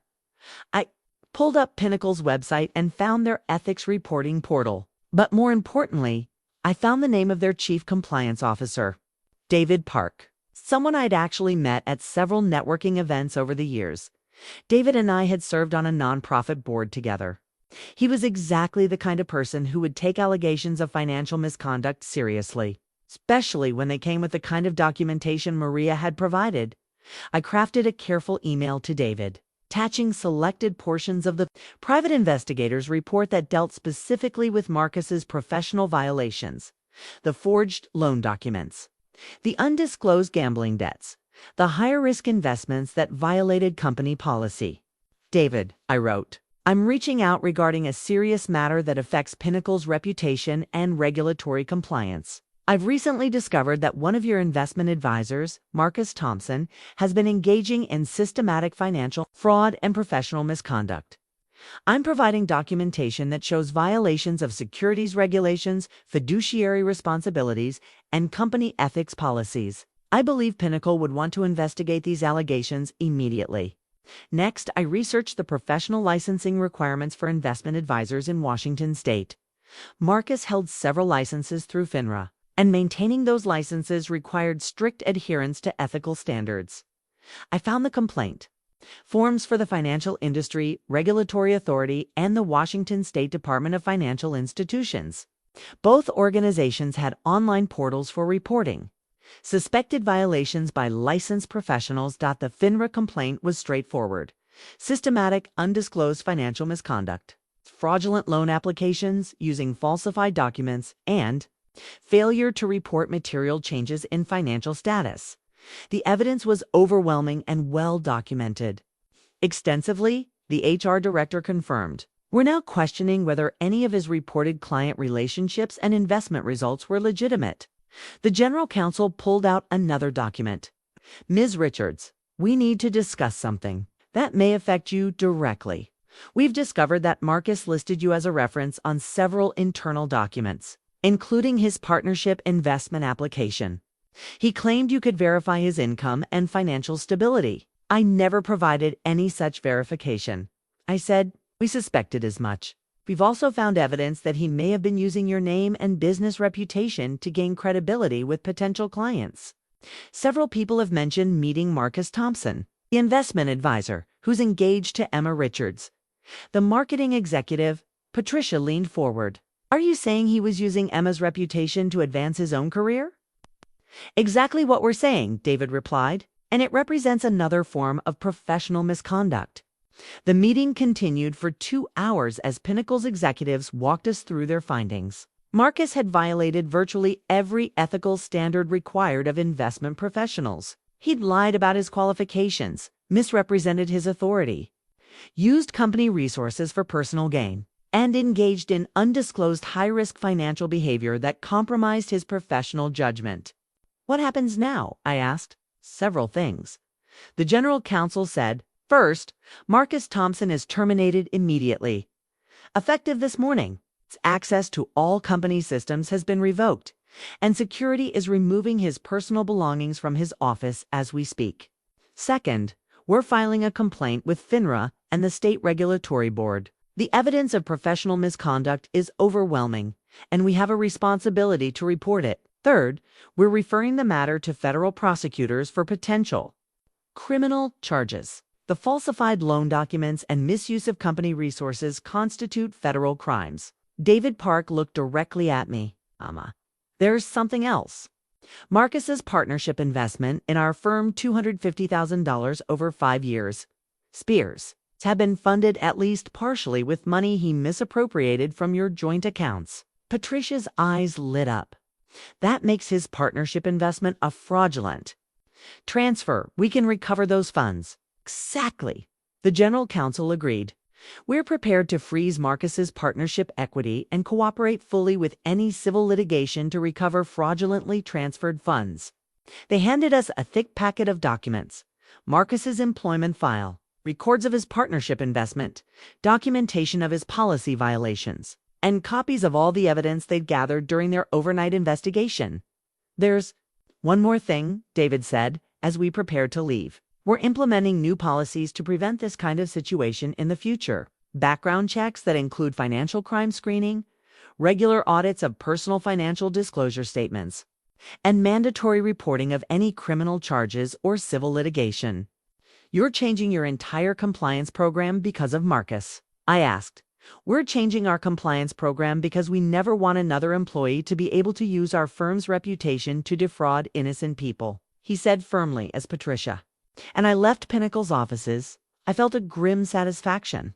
Marcus's professional life was over. He would never work in finance again, never hold a position of financial trust, never be able to use a legitimate business reputation to gain credibility with victims. But the personal consequences were just. Beginning, my phone had 17 missed calls from Marcus and a series of increasingly desperate text messages. "They fired me. You destroyed my career. Emma, please. I'll pay back every penny. Just make this stop. I'm losing everything. My apartment, my car, everything. Please have mercy. You've won. You've destroyed me completely. Are you happy now? Afford it all?" The messages to Patricia without responding. Marcus still didn't understand that this wasn't about winning or losing. This was about consequences. The ethics complaint filing lay in my briefcase. It's already completed and ready to submit to FINRA. Once that was filed, Marcus would be permanently barred from working in the financial industry anywhere in the United States. His professional destruction was complete. But there were still criminal charges, civil litigation, and regulatory sanctions to pursue. Marcus Thompson was learning that some choices have consequences that can't be charmed away, negotiated down, or manipulated into disappearing. The partnership equity freeze meant that $480,000 of his assets were now locked down and available for recovery. Combined with the asset freeze Patricia had obtained earlier in the week, Marcus was effectively financially paralyzed. He couldn't access his money, couldn't work in his chosen profession, and couldn't escape the mounting legal consequences of 3 years of systematic fraud. For the first time since Saturday's wedding disaster, I felt like justice was actually possible. By Friday morning, the story had taken on a life of its own. What started as a private legal matter had become a cautionary tale that spread through Seattle's professional community like wildfire. It began when Jennifer Walsh, one of Marcus's previous victims, posted about her experience on LinkedIn after I'd shared the private investigator's report with her. 2 years ago, I thought I was in a relationship with a successful investment advisor named Marcus Thompson, she wrote. I now know I was the victim of systematic romantic fraud. This man is a predator who targets professional women, uses elaborate lies to gain their trust, and exploits them financially and emotionally. I'm sharing my story because other women need to know that this kind of abuse is a crime, not just bad dating. The post included no photos of Marcus, no identifying details beyond his name and profession, but it was specific enough that anyone who knew him would recognize the pattern. Within hours, Rebecca Chen had shared Jennifer's post with her own story. Then women I'd never heard of started commenting with similar experiences. Not with Marcus specifically, but with other men who'd used identical tactics claiming to be divorced, creating elaborate sob stories about vindictive ex-wives, borrowing money for fake emergencies. The LinkedIn post went viral in our professional network. By afternoon, it had been shared over 500 times and had generated hundreds of comments from women sharing their own experiences with romantic fraud, but the real public exposure came from an unexpected source, Marcus himself. Apparently, being fired and facing criminal charges had triggered some kind of breakdown in his judgment because he decided to respond to the LinkedIn post publicly, defending himself and attacking both Jennifer and me. This is character assassination by vindictive women who can't accept that our relationships didn't work out, he commented. Emma Richards is using her business connections to destroy me because I chose someone else over her. Jennifer Walsh is bitter about our breakup and is now making false accusations. I never committed any crimes. I just made some poor personal choices.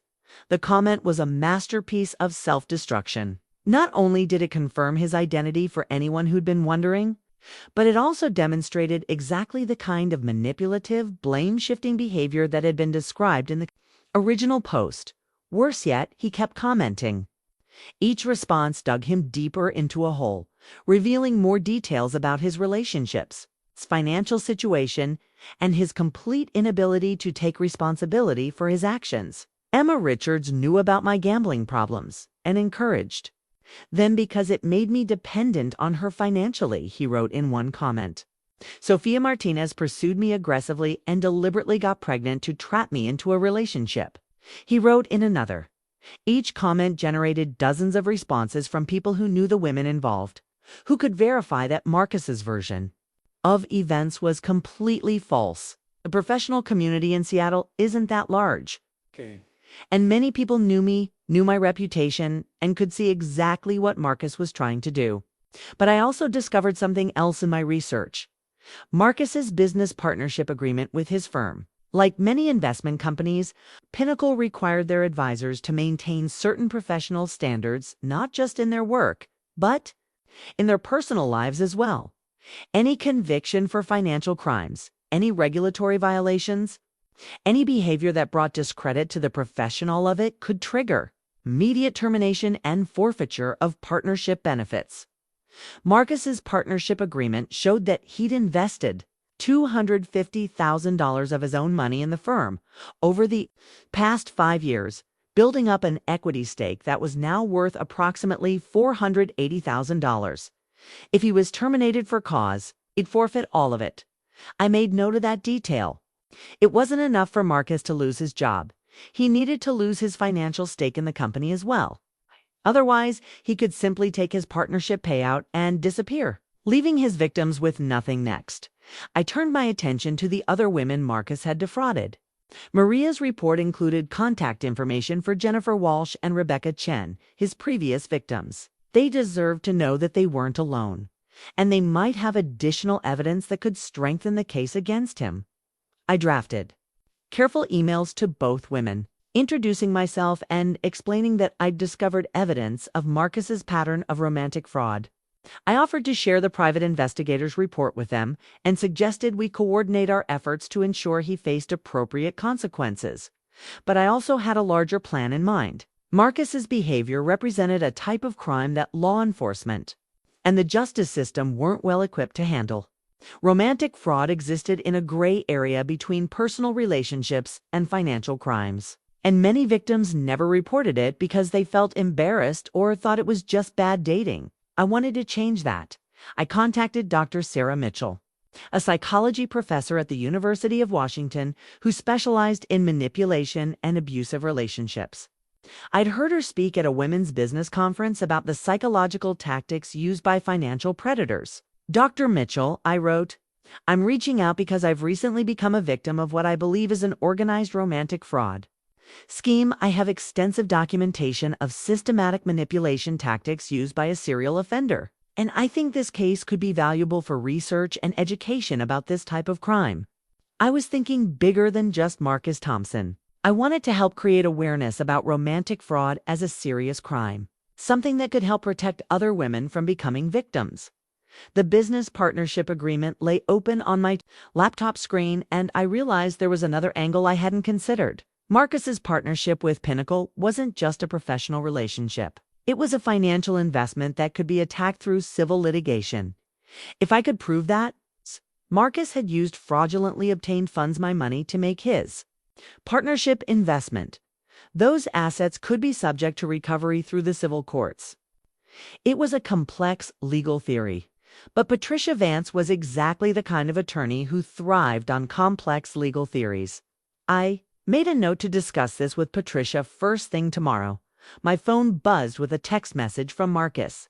"Emma, I know you're angry, but destroying my career won't bring back what we had. Please think about what you're doing." I screenshot the message and added it to my documentation file. Even now, he was trying to manipulate me, trying to make me feel guilty for holding him accountable for his own actions. But what struck me most about his message was the assumption that I was acting out of anger or spite. Marcus still didn't understand that this wasn't about our relationship anymore. This was about justice for everyone he'd hurt and prevention of future harm to other potential victims.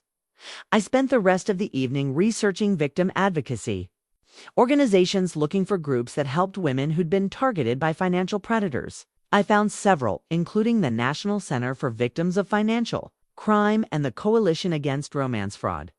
Both organizations had resources for victims, but they also had advocacy programs designed to push for stronger laws and better enforcement of existing regulations.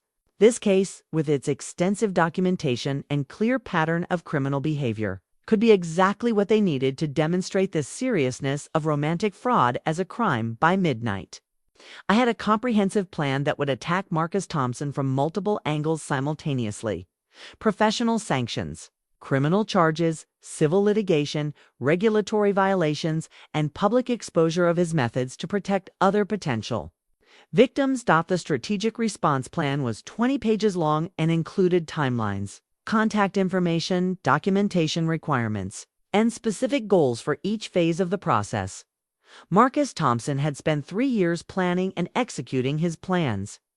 SET S, SE, SETC, and we all know I've been exploring this. And we all know I've been exploring that path. While my plays with all liation SEU, and we CC with place callers, with CY's cows. ID quote to C with clad by C with C at clay sklade. I'm get with clad C with things in with gointad with 3 we in with gonna clay to C with you to you we say you could clay with C with you to kini you say I can we to consider we da cat with you guy we a guy take with a cat you to kiss a guy with a cat keep the with you as I take I got it coming it up. I think deception. I was going to spend 3 weeks destroying everything he'd built through his lies. The difference was that my plan was built on truth, evidence, and a desire to protect others from harm. His plan had been built on manipulation, fraud, and selfishness. I knew which approach was going to win in the end. David Park called me at 7:30 a.m. on Thursday morning, less than 12 hours after I'd sent him the documentation about Marcus's professional misconduct. "Emma," he said, his voice tight with concern, "I need to meet with you immediately. Can you be at our offices by 9 a.m.? "Of course," I said. "Should I bring my attorney?" "Yes. And Emma, what you've uncovered is extremely serious. We're treating this as a potential criminal matter, not just an HR issue." 2 hours later, Patricia and I were sitting in Pinnacle Investment Group's conference room with David Park, the firm's general counsel and their head of human resources. The atmosphere was grim. "Ms. Richards," the general counsel began, "we want you to know that we're taking these allegations very seriously. We've spent the night reviewing the documentation you provided, and we've begun our own internal investigation." David Park looked exhausted. "Emma, we found evidence that Marcus has been violating company policy in multiple ways. The undisclosed debts, the high-risk personal investments, the falsified loan documents, Senny. One of these would be grounds for immediate termination. But there's more, the HR director added. We've discovered that Marcus has been using company resources to conduct personal business. Phone calls during work hours to manage his various relationships. Company credit cards for personal expenses, even using our conference rooms for personal meetings. She slid a stack of phone records across the table. In the past month alone, Marcus made over 200 personal calls during business hours. Many of them were two numbers associated with online gambling sites. We've also found evidence that he's been using his position here to gain credibility with his victims, David said. He's been showing women his business card, bringing them to company events, even using our client entertainment budget to pay for dates. The general counsel opened a thick file. Ms. Richards, I need to ask you directly. Did Marcus ever represent himself as having more authority at this firm than he actually possessed? Did he ever claim to have access to client funds or investment opportunities that weren't available to the general public? I thought back over our relationship, remembering conversations about Marcus's work. He always made it sound like he was one of the top performers at the firm, that he had special relationships with high net worth clients. He told me he was being considered for a promotion to senior partner. The three Pinnacle executives exchanged glances. Marcus Thompson has never been considered for senior partner, David said flatly. His performance reviews have been mediocre. At best, he's never been assigned to any of our major client accounts, and he's certainly never had access to the kind of resources he apparently claimed to have. So he was lying about his professional success too, I said. By evening, someone had screenshot all of Marcus's comments and created a thread on Twitter with the hashtag #romanticfraudalert. The thread included not just his comments, but also public records showing his recent termination from Pinnacle Investment Group and the regulatory complaints that had been filed against him. I watched the social media storm unfold from my office, feeling a mixture of satisfaction and concern. This wasn't how I'd planned to expose Marcus's behavior.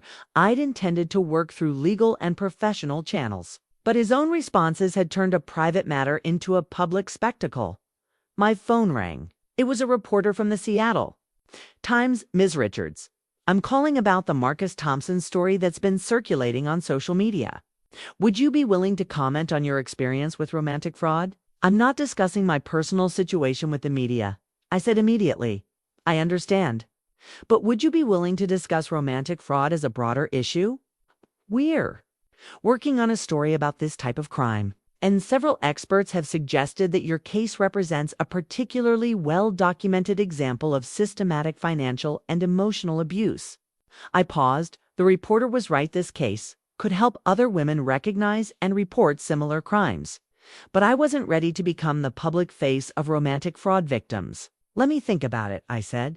Can you send me your questions in writing? An hour later, I had emails from 3 more reporters, 2 podcast hosts, and a producer from a national morning show. The story was spreading beyond Seattle's professional community. That evening, I called an emergency meeting with Patricia Maria Santos and Dr. Sarah Mitchell, the psychology professor I'd contacted about romantic fraud research.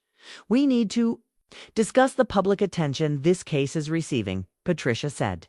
Marcus's social media responses have created additional evidence of harassment and defamation, but they've also made this case very high profile. Dr. Mitchell pulled out her laptop. Emma, I've been following the online discussion, and I think there's an opportunity here to create real awareness about romantic fraud as a serious crime. But you need to be prepared for the attention that comes with being a public advocate. What kind of attention? Media, interviews, speaking engagements, requests to share your story at conferences and events. If you're willing to do that, your case could help change how law enforcement and the justice system handle these crimes. Maria Santos leaned forward. There's something else you should know. The FBI has contacted me about Marcus's case. They're investigating him as part of a larger pattern of romance fraud, and they think he may be connected. 2 weeks after the wedding disaster, I found myself in an unexpected place, shopping for baby furniture with Sophia Martinez, the woman who'd been carrying my ex-fiancé's child. Our unlikely friendship had begun with practical necessity. Marcus had stopped paying for Sophia's apartment the day after he was fired from Pinnacle. leaving her with a lease she couldn't afford and a baby due in 10 weeks. I don't know what I'm going to do, she'd told me during our second coffee meeting.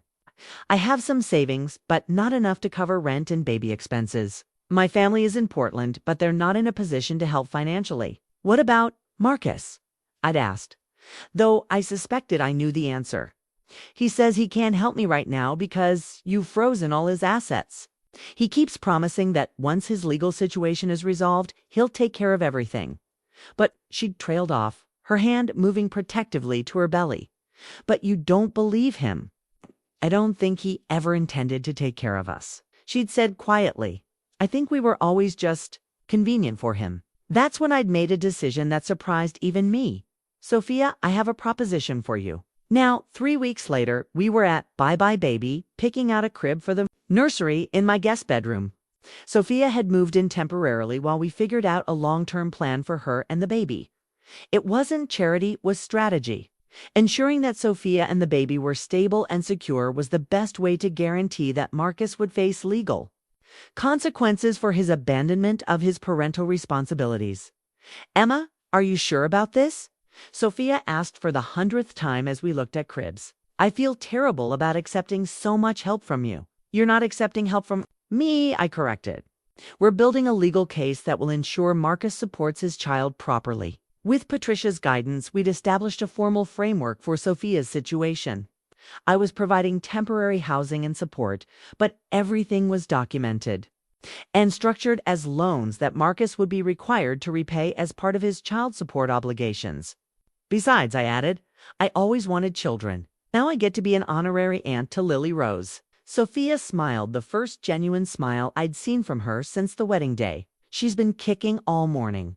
I think she likes the name Lily. We'd made some modifications to Marcus's original name choice. Lily Rose Martinez would carry her mother's surname, not her father's. And we'd added a middle name, Lily Rose Emma Martinez, after the woman who'd helped ensure she'd have a stable home. The baby shower invitations were sitting in my car, another strategic decision disguised as kindness.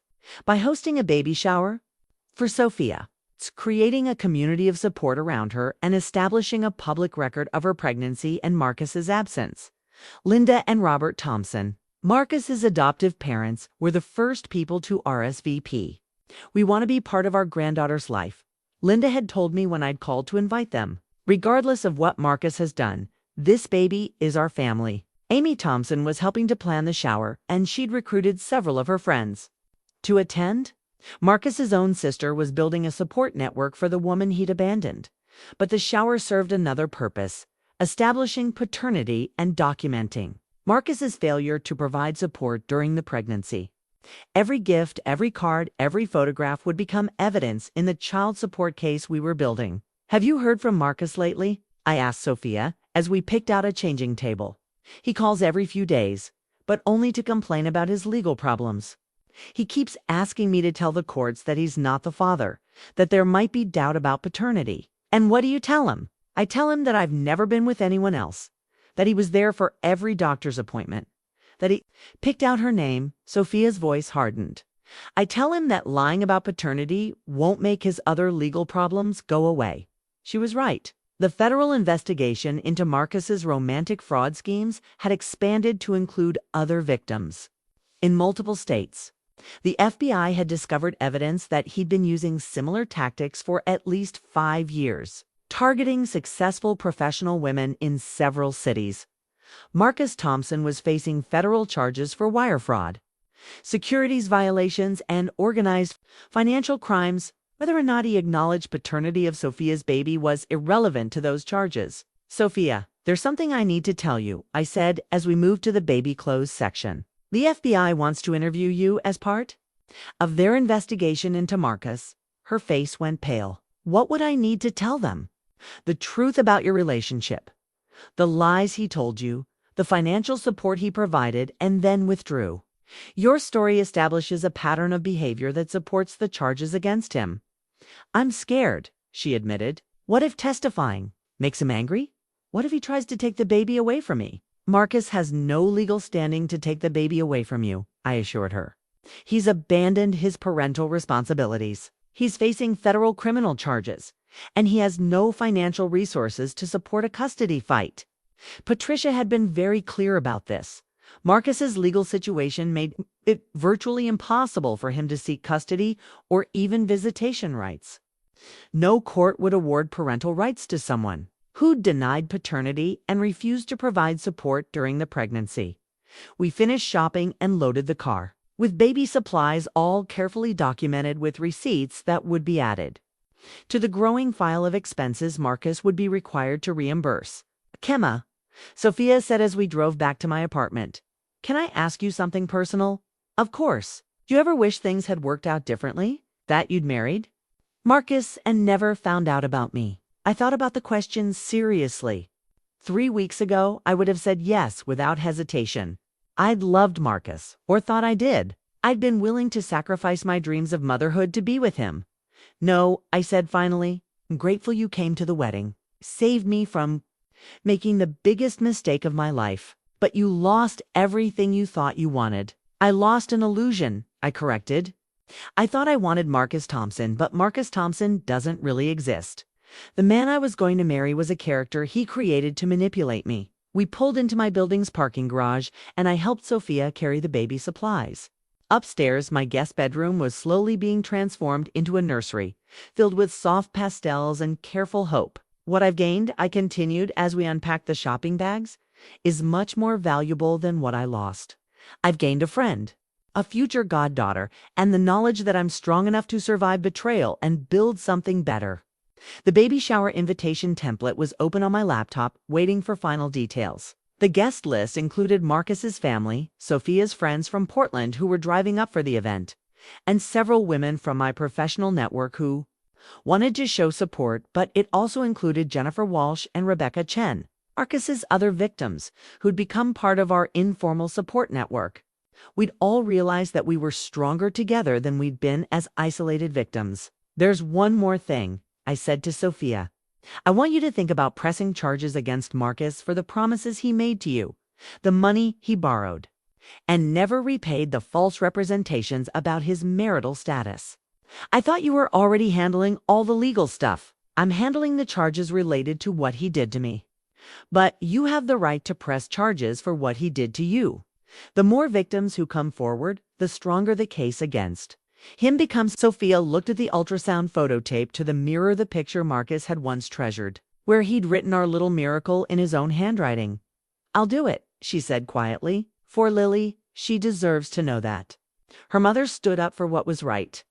As we arranged the baby clothes in the dresser we'd just assembled, I realized that this unexpected living situation had given me something I'd thought I'd lost forever: the chance to help raise a child.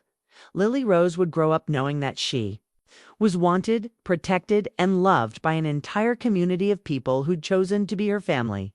She'd never doubt her worth or question whether she deserved better.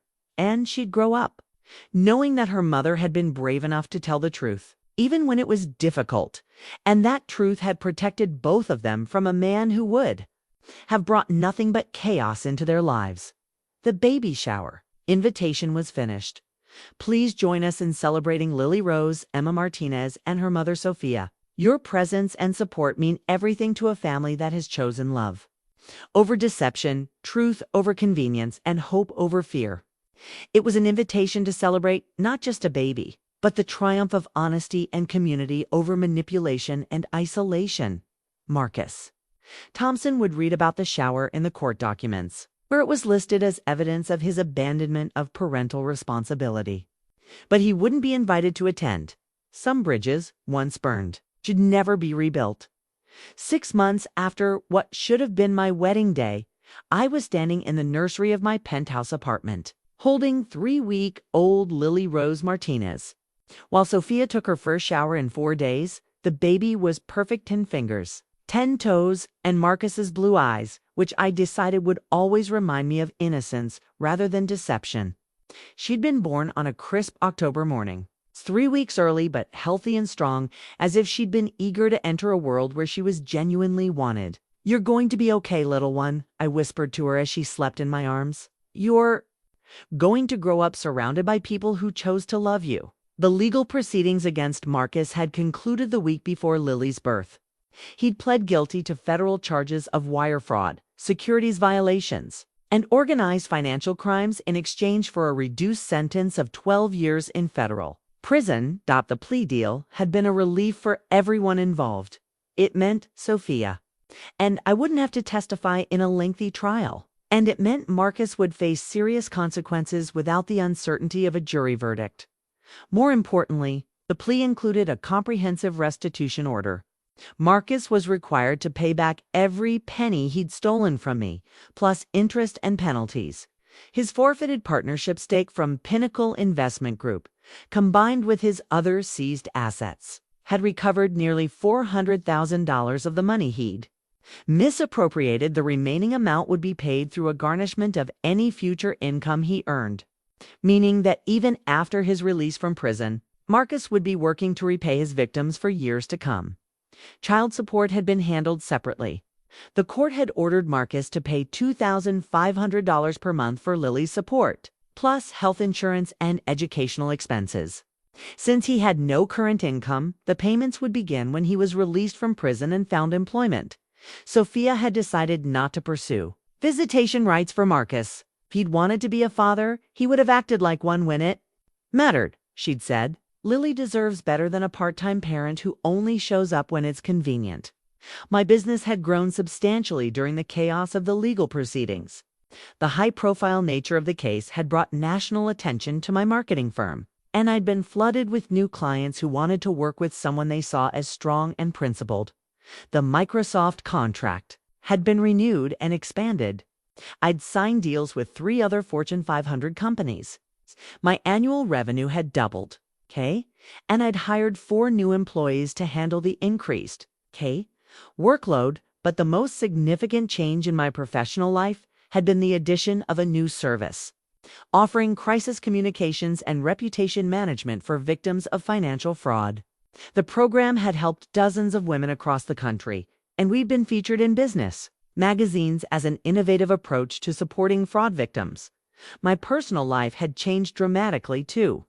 Sophia had become like a sister to me, and having a baby in the house had filled a void I hadn't fully realized existed. But perhaps the most unexpected development had been meeting Dr. James Chen at one of my speaking engagements about romantic fraud prevention. James was a forensic accountant who worked with law enforcement to investigate financial crimes. He'd been in the audience when I'd spoken at a conference for white-collar crime investigators, and he'd approached me afterward to discuss my case. "I've never seen such comprehensive documentation of romantic fraud," he'd said. "Most victims don't have the business background to recognize and document the financial manipulation the way you did." Our professional conversation had turned into coffee, then dinner, then a relationship built on mutual respect, complete honesty, and shared values. James understood the importance of financial independence and professional achievement. He admired my business success rather than being threatened by it. Most importantly, he wanted children and was already completely charmed by Lily Rose. "She's going to be trouble when she grows up," he'd said, holding her for the first time. "Look at those eyes. She's going to be too smart for her own good, just like her godmother." The relationship was still new. We'd only been dating for 3 months, but it felt completely different from my relationship with Marcus. There were no secrets, no red flags, no nagging doubts. James was exactly who he appeared to be: honest, kind, successful, and genuinely interested in building a life with someone rather than using them for personal gain. My apartment had been transformed to accommodate our unusual family situation. The guest bedroom was now Lily's nursery, decorated in soft greens and yellows with carefully chosen furniture that would grow with her. Sophia, at her own space, a converted home office that gave her privacy while keeping her close to the baby. She was taking online classes to finish her master's degree in nonprofit management, with plans to start working when Lily was 6 months old. The 3 of us had created a household that worked, a chosen family that was stronger than many traditional families I knew. Linda and Robert Thompson visited every week, bringing homemade baby food and an endless supply of grandmother wisdom. They'd legally disowned Marcus after his conviction, changing their wills to exclude him and establishing a trust fund for Lily's education. "That baby is the best thing that's ever come from our family name," Robert had said during one visit. "Marcus may be our son, but Lily is our future." Amy Thompson had become Lily's official godmother and Sophia's closest friend. She'd been the one to teach Sophia how to change diapers, how to interpret different types of cries, and how to function on 3 hours of sleep. The support network we'd built around Lily was extraordinary. She would grow up with multiple parental figures, extended family who'd chosen to love her, and a community of strong women who'd survived adversity and built something beautiful from the wreckage. My phone buzzed with a text from James. "Dinner still on for tonight. I'm bringing Chinese food and baby-appropriate toys." I smiled as I typed back, "Perfect. Sophia's making her famous chocolate chip cookies, and Lily is being charming." The business cards on my desk showed my new expanded title: Emma Richards, CEO and founder, Strategic Communications and Victim Advocacy Services.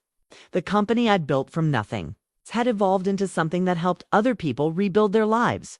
The framed photo on my desk wasn't from a wedding that never happened. It was from Lily's baby shower, dozens of women who'd come together to celebrate new life and new beginnings. Despite the circumstances that had brought us all together, looking at Lily Rose sleeping peacefully in my arms, I realized that sometimes the worst thing that happens to you can lead to the best thing. That ever happens to you? Marcus Thompson had tried to destroy my life through deception and betrayal.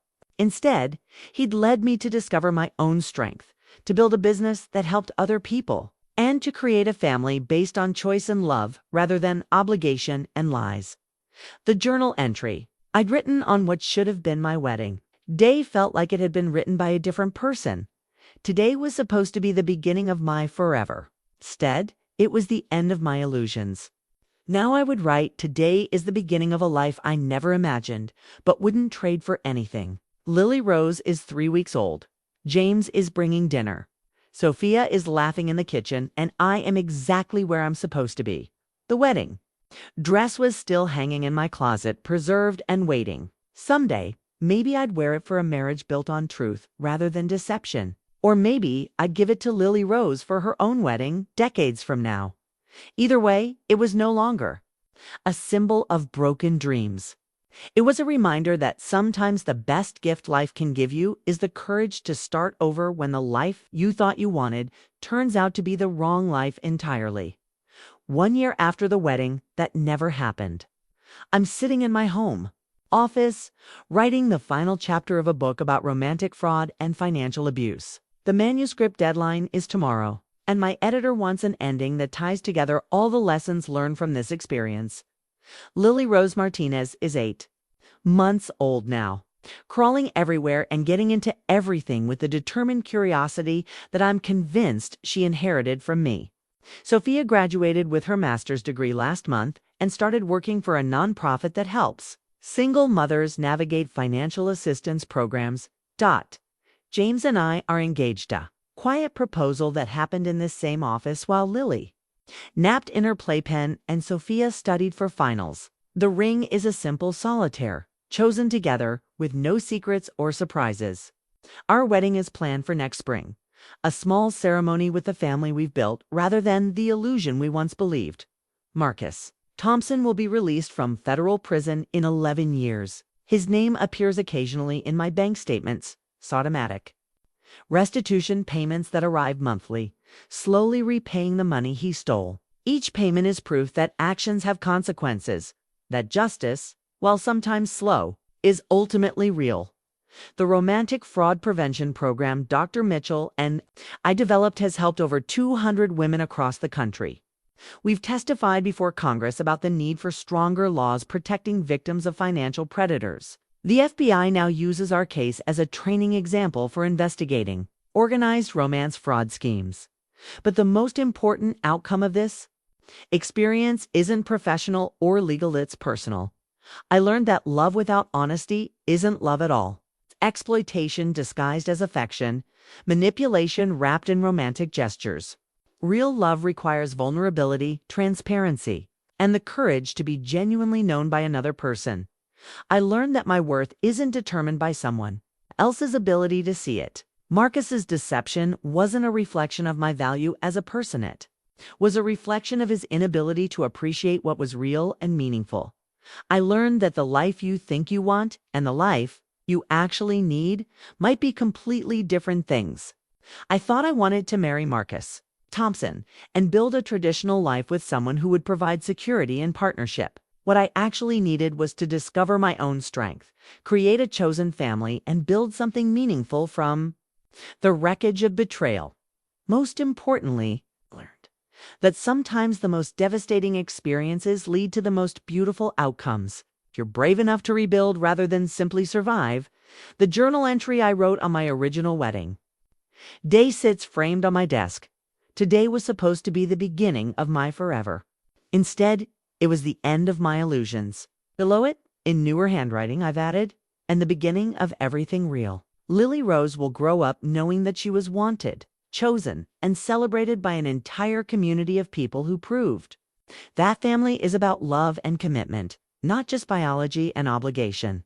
She'll grow up in a house where honesty is valued over convenience, where women support each other through adversity, and where the response to betrayal is justice rather than revenge.